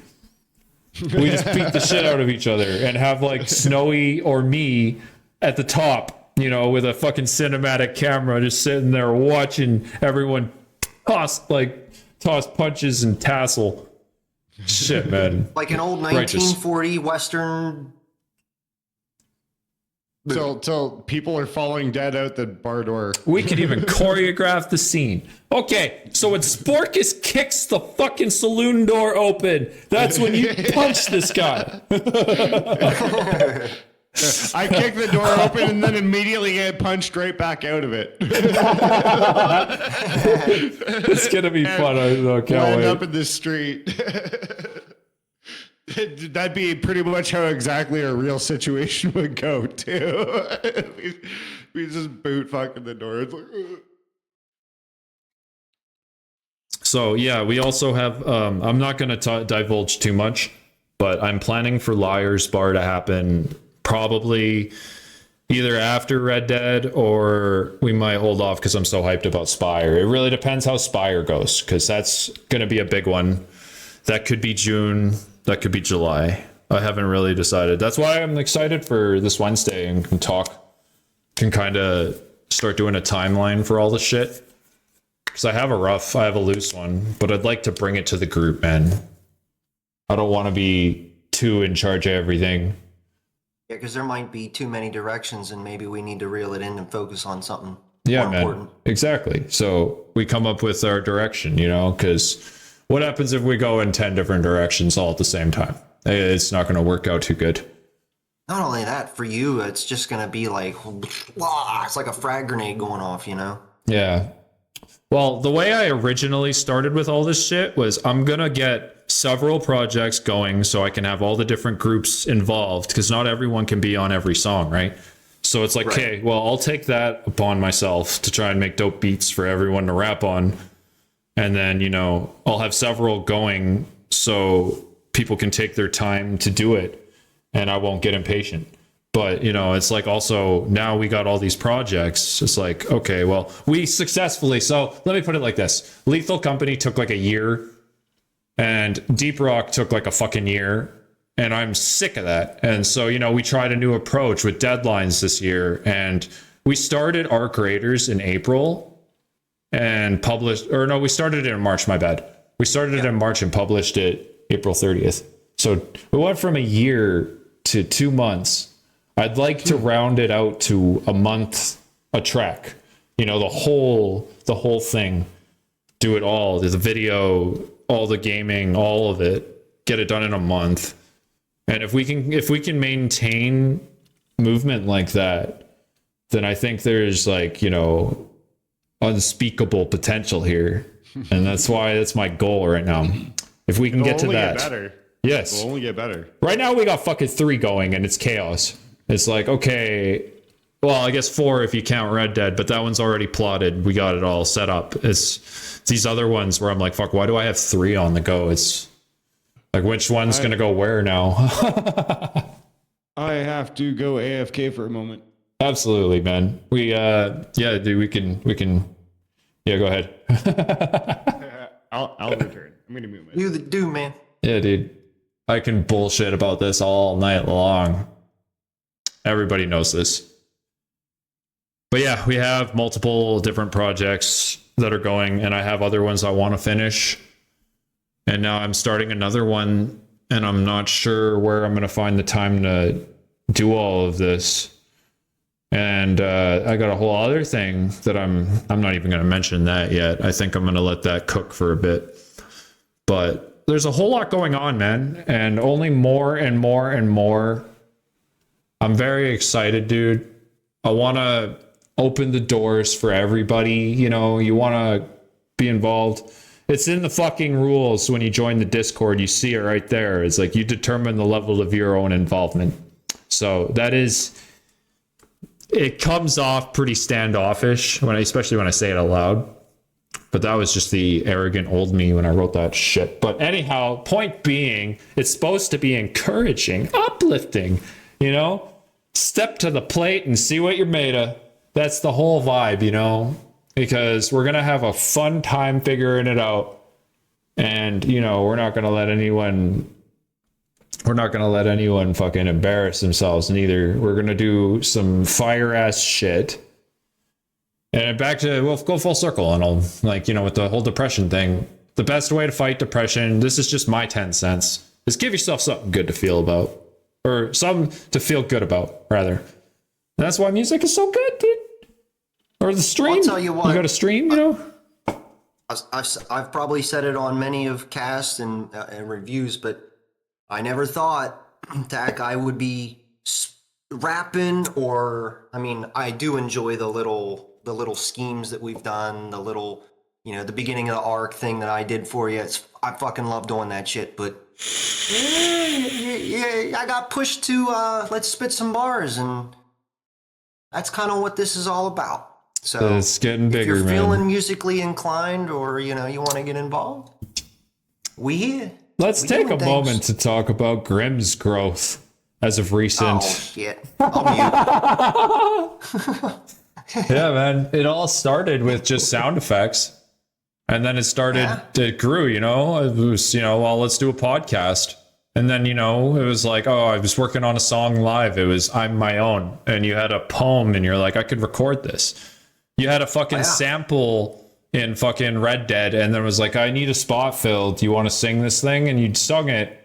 And then, you know, you've tried to do things that didn't work out on certain projects, but you're still, you're involved. You're doing the thing. You're giving it, man. You're giving her. And it's like, well, how can I possibly deny this? You know, like, this is what I'm after. Hey, So, if it ain't good, I just hope that you slap me and say, "Do it again," and I'll do it again. It's been fun, man. shit, that's Never. a heavy question. What happens when you don't know what makes you happy? I have to acknowledge that one.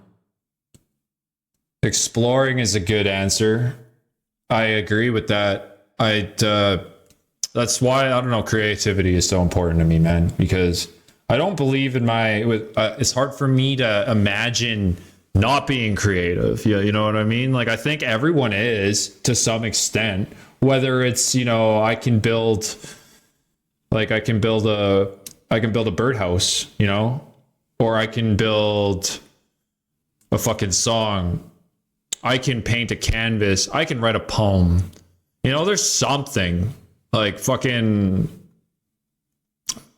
I don't know. I like overcoming challenges. That's always something that's easy to feel good about. You know, it's like, challenge yourself. Sure, it's going to be difficult. That's the point. But it gives you, you know, a hurdle to overcome. And that's dopamine. I write lists. That's another fucking useful thing. I like having a list for, like, I give myself tasks because I'm oriented like that from playing so many video games, you know, looking at the fucking quest menu and it's like I got all these things to complete.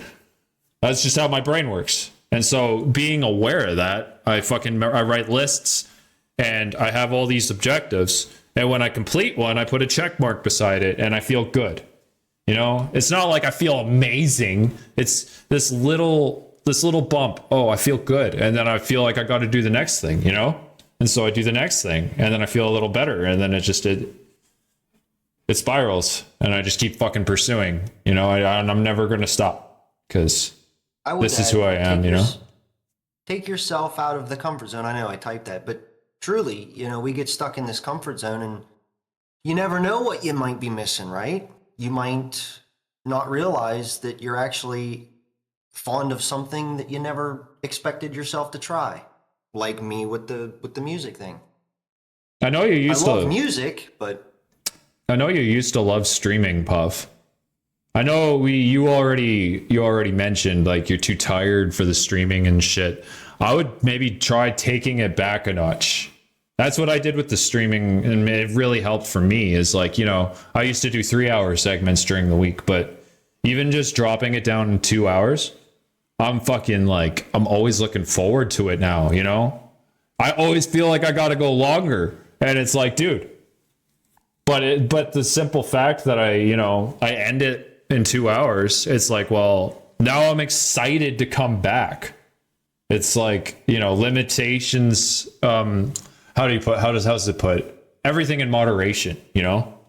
Because I see a lot of fucking people that stream for like 40 hours, you know, like they go to sleep and they go and eat and shit and they just keep the stream running. And it's like, dude, that can't be healthy. Like, I'm not a fucking doctor or nothing, but I don't feel like that's healthy mental behavior. So, you know, I do enjoy streaming and I love being here and hanging out with everybody, but I do try to limit how much I am here. And it helps so much, man.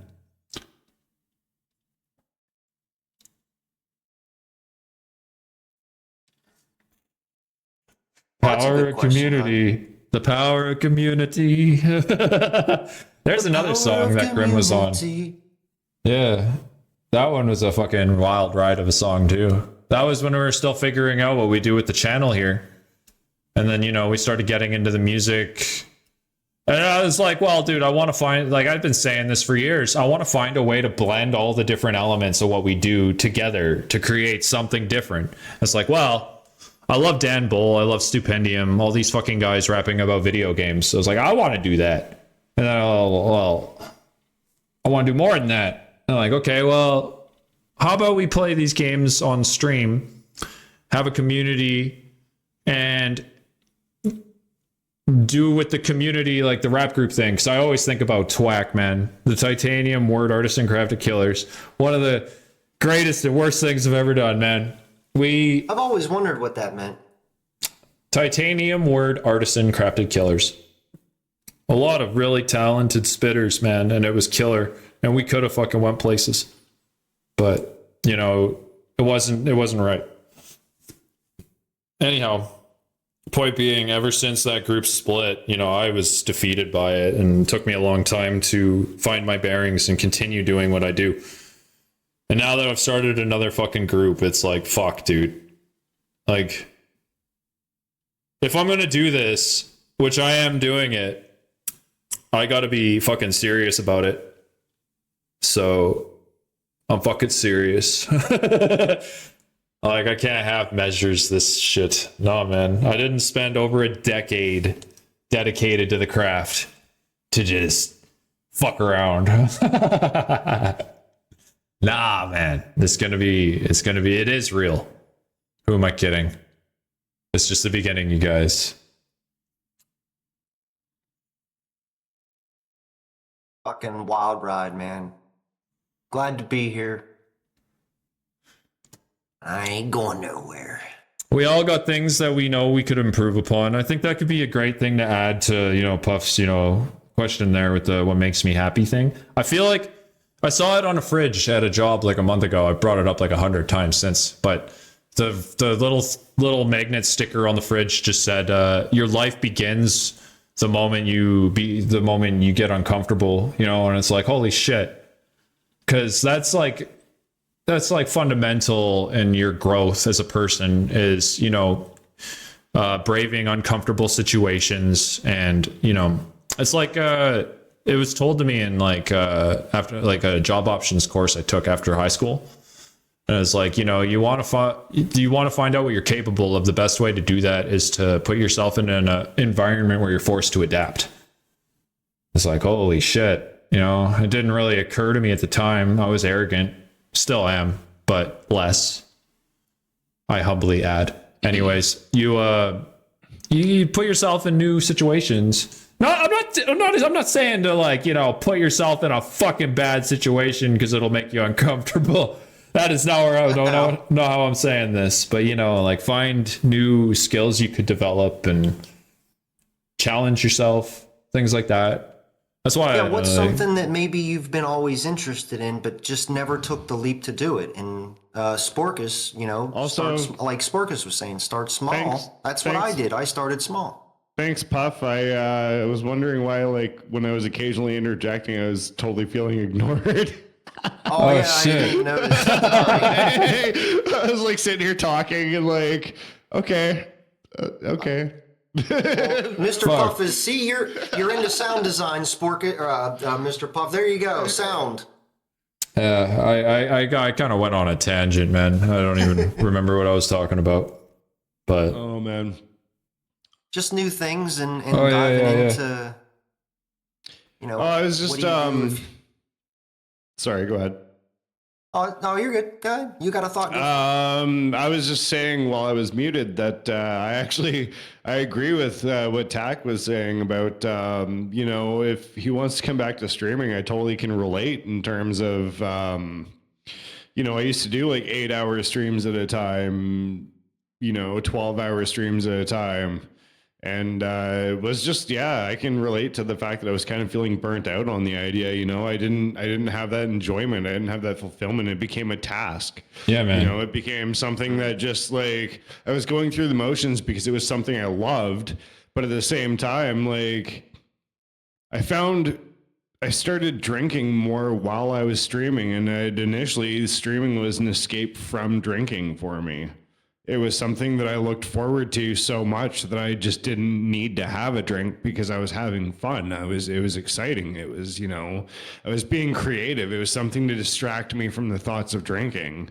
And it was a means for me to escape drinking. And then all of a sudden I started realizing more and more I'd be sitting there having a beer and a beer would turn into a Mickey, you know, and that Mickey I'd be sitting there and like I'd be streaming and like thought I was having fun, but at the same time, I really wasn't. And, you know, like, sure, there was people there was chatters and like people were around, but at the same time, it wasn't that thing that I loved anymore. It just became kind of daunting at times, you know, just like showing up and trying to force myself was essentially killing the idea. Like it wasn't what I wanted.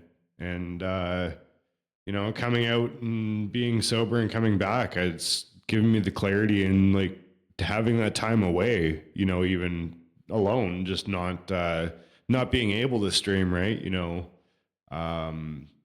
really put that into perspective for me. So I'm really glad Tak said something about that, you know, like everything in moderation and just, you know, if you do want to come back to it, if you kind of miss it, right? Like if that's something that you love, it may not be the same when you come back, but that's kind of the beauty of the time away, you know, is like realizing to pace yourself and just when you want, not when you feel like you should.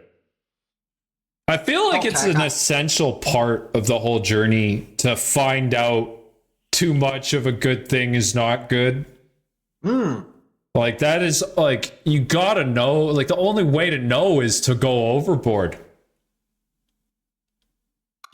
Yeah, you learn more when you make mistakes, I suppose, hey? Yeah. That doesn't mean go out and make mistakes. I'm a hard-headed guy, man. I will hit my head against the wall over and over until I'm like, okay, this isn't working, and then try something else, you know? But I gotta try first multiple times to be certain that's not the way I'm gonna fucking do it, you know?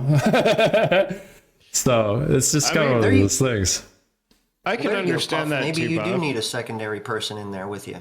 Sorry, Sporkus, go ahead. Oh yeah, no. I was just saying, like, I can understand that. Like, the big thing, direction, because otherwise, if you don't have direction, then yeah, you know, you're kind of. It's a huge thing when you're dependent on the viewership. You know what I mean? Like, to like, you need your chat to entertain you to, you know, be interested in fucking doing the thing. It's like, well.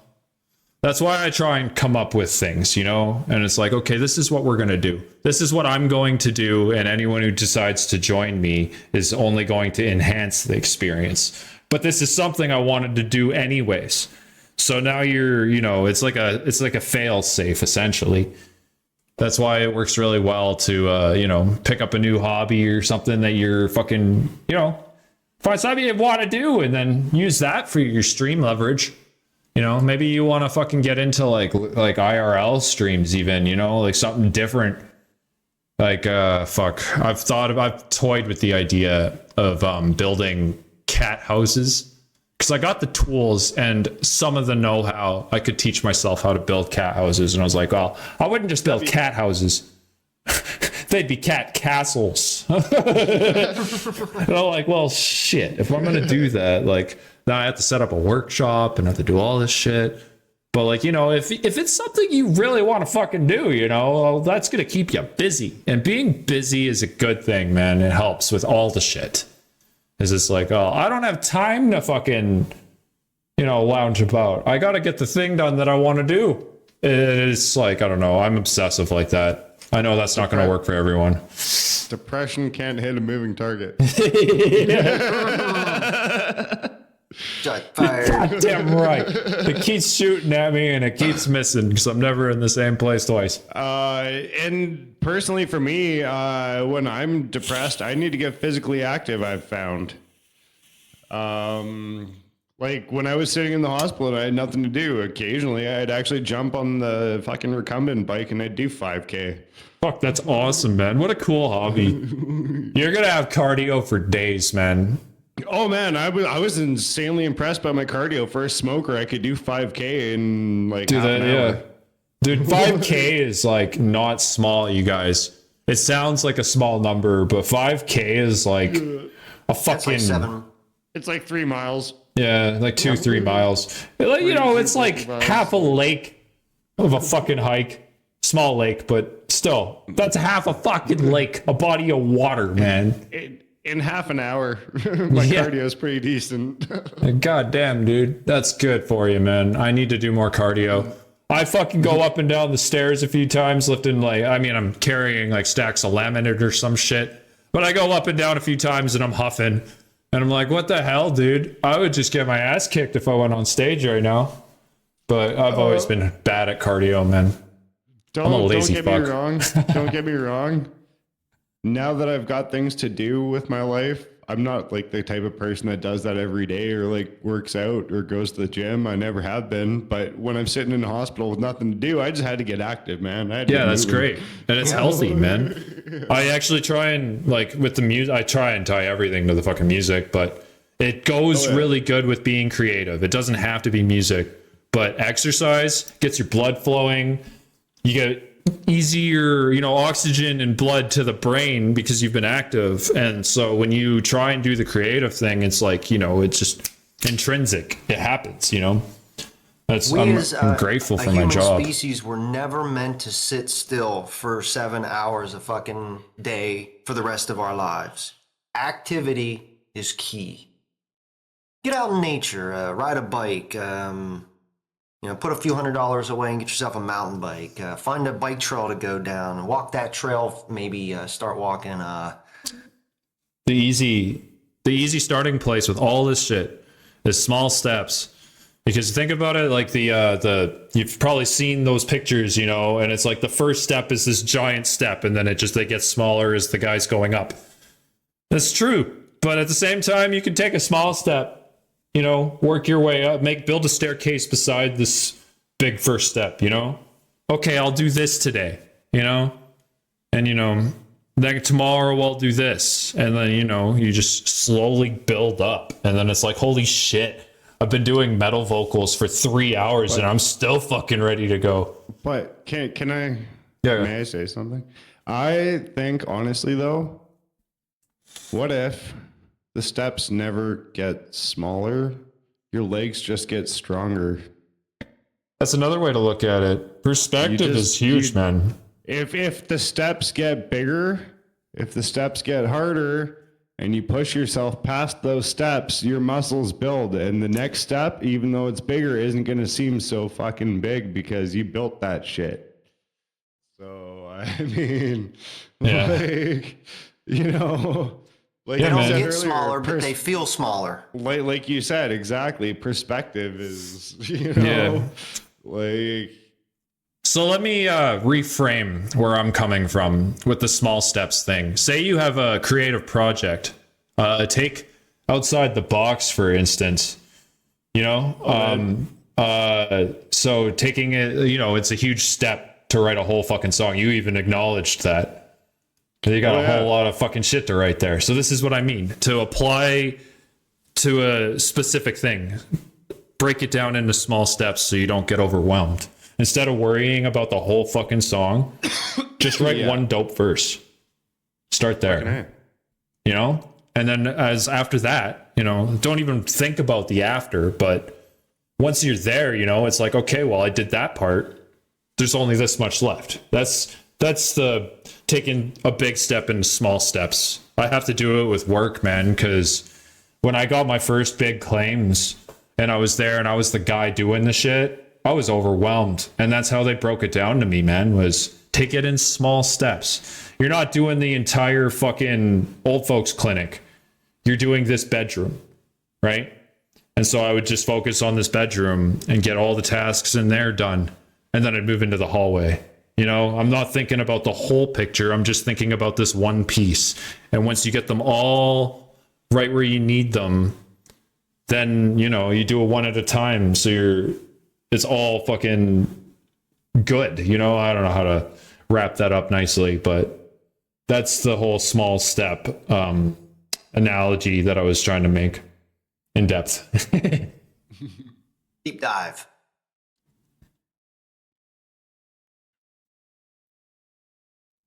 Well, I don't know, fellas. If we are going to start wrapping up, Sporkus, is there any like profound or big or itchy questions that, you know, you've wanted to maybe ask us that, I don't know, that you've been curious about, or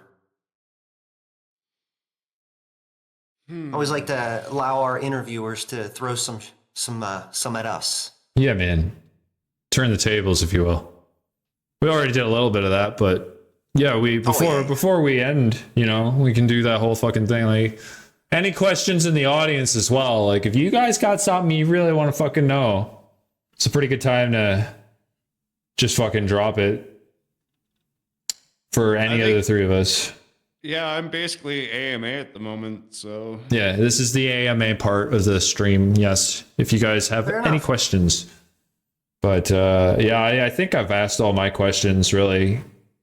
I'm trying to think if there's anything, like you said, kind of profound that I want to ask, because that makes me wonder, do I have any, like, profound questions?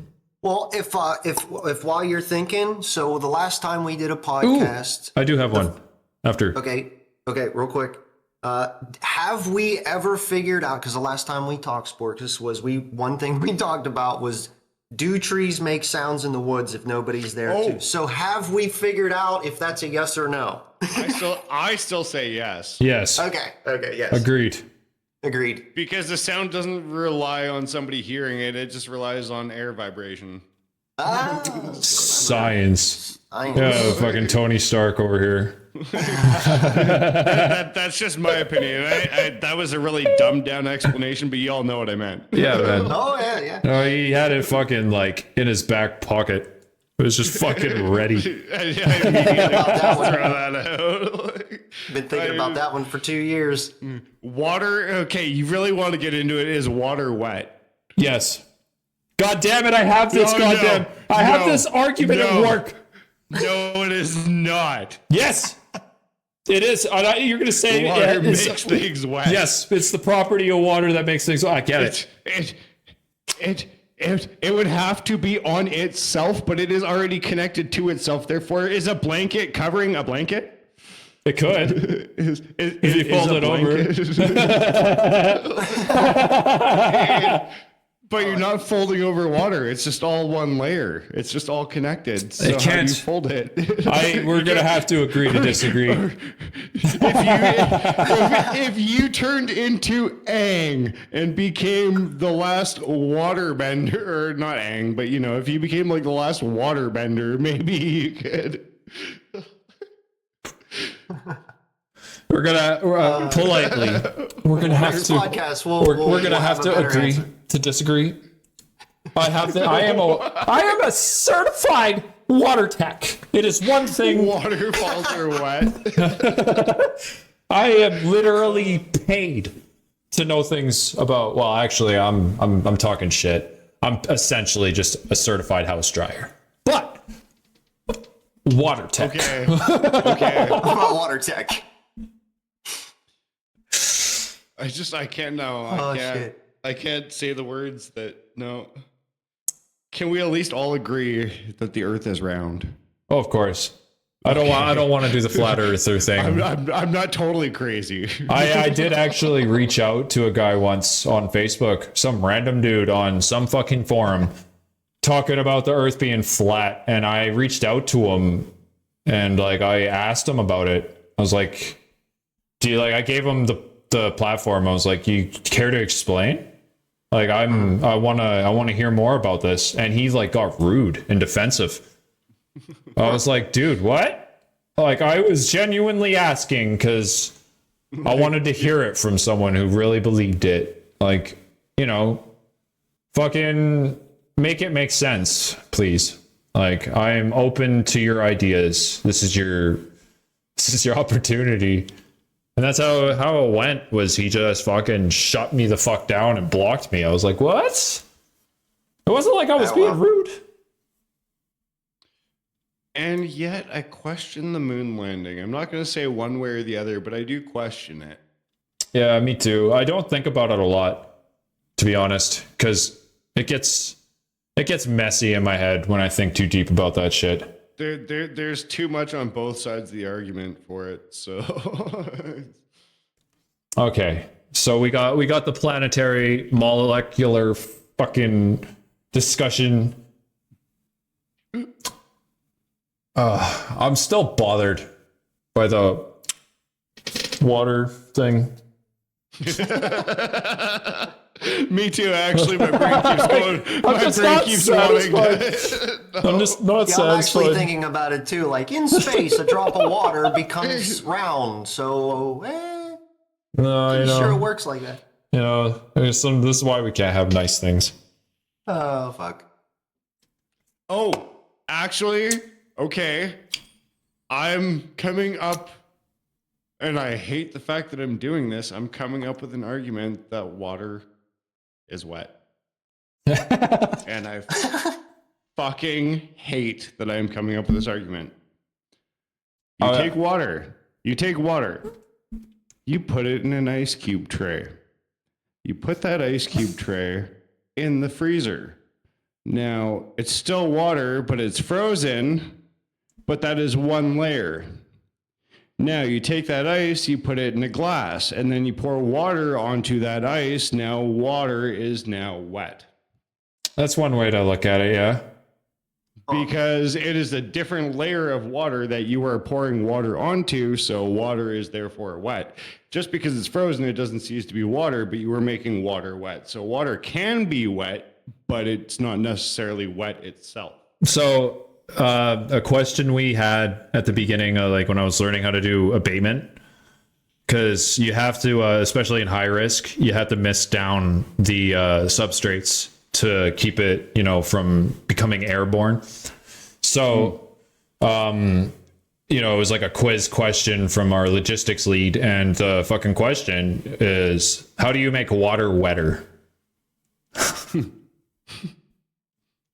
You guys have any wild guesses? Add more water? Add soap, actually. Because it's sticky. It becomes Yeah, sticky. yeah. I don't understand it fully, but yeah, that's the answer. How do you make water wetter? Add soap. More. Ivy Quinn says you turn it on. Genius. Dang!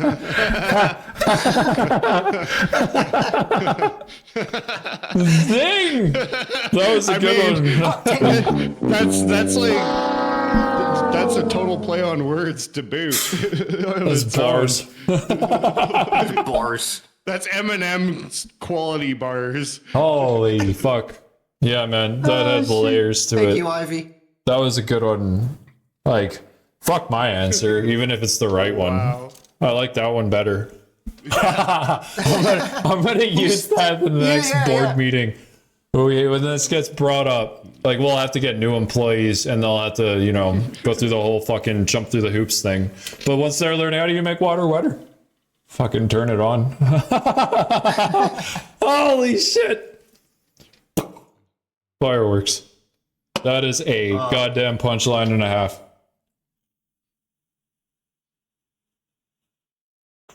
Well, What do you guys think? Are we at that point? I think so. I think so. It's been great, man. Hell Holy yeah. fuck. We had a whole roller coaster of fucking emotions with this bitch. yeah, Sporkus, thank you for telling us your story, and much appreciated. That there's a vulnerable spot for you to talk about. Yeah, thank you. Other people hear your story, and Yeah, thank you for being brave enough to be vulnerable in such an open place. That takes courage. Thank you guys for having me again. And honestly, it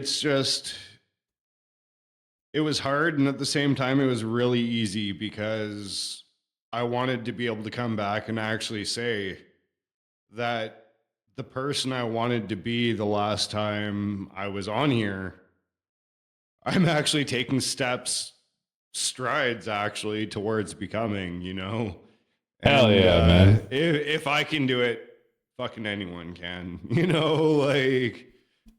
I love that. And I just, so thank you guys very much for having me here.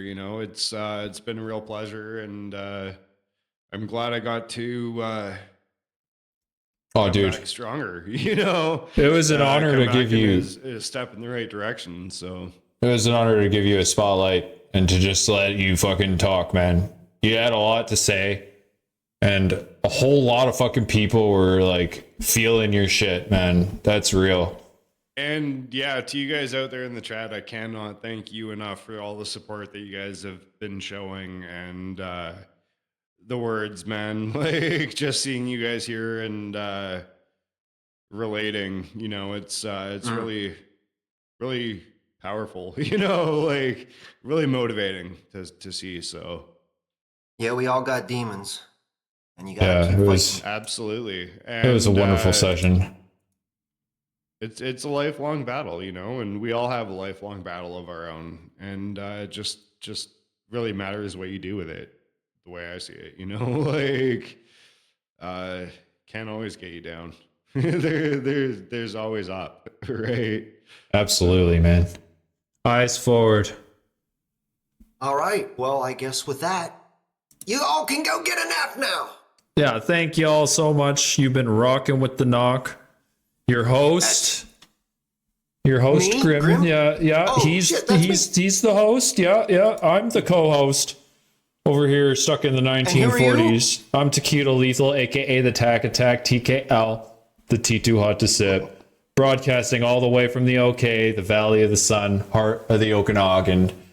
It's been a real pleasure. You've been rocking with the knock, guys. Our guest, LordSporkus, your host over at the Tower. If you ain't already following him, what are you doing? I think on that Love note, you guys. I think on that note, we can end this. I'm gonna raid out on Philly. He's playing Horsey game. Ooh, nice, Billy. I have no idea what the hell that is, but he's a great guy. I have no idea either, but he's a solid dude. Yeah, so we'll head over there. Have a great night, everybody. Until the next time, we'll be back on Saturday. I'll be playing more Mouse, probably in the afternoon, since we're doing the Red Dead in the evening. All right, that's it. I might change that to Sunday. We'll see how the weekend goes. Have a great night. Peace out. Cheers.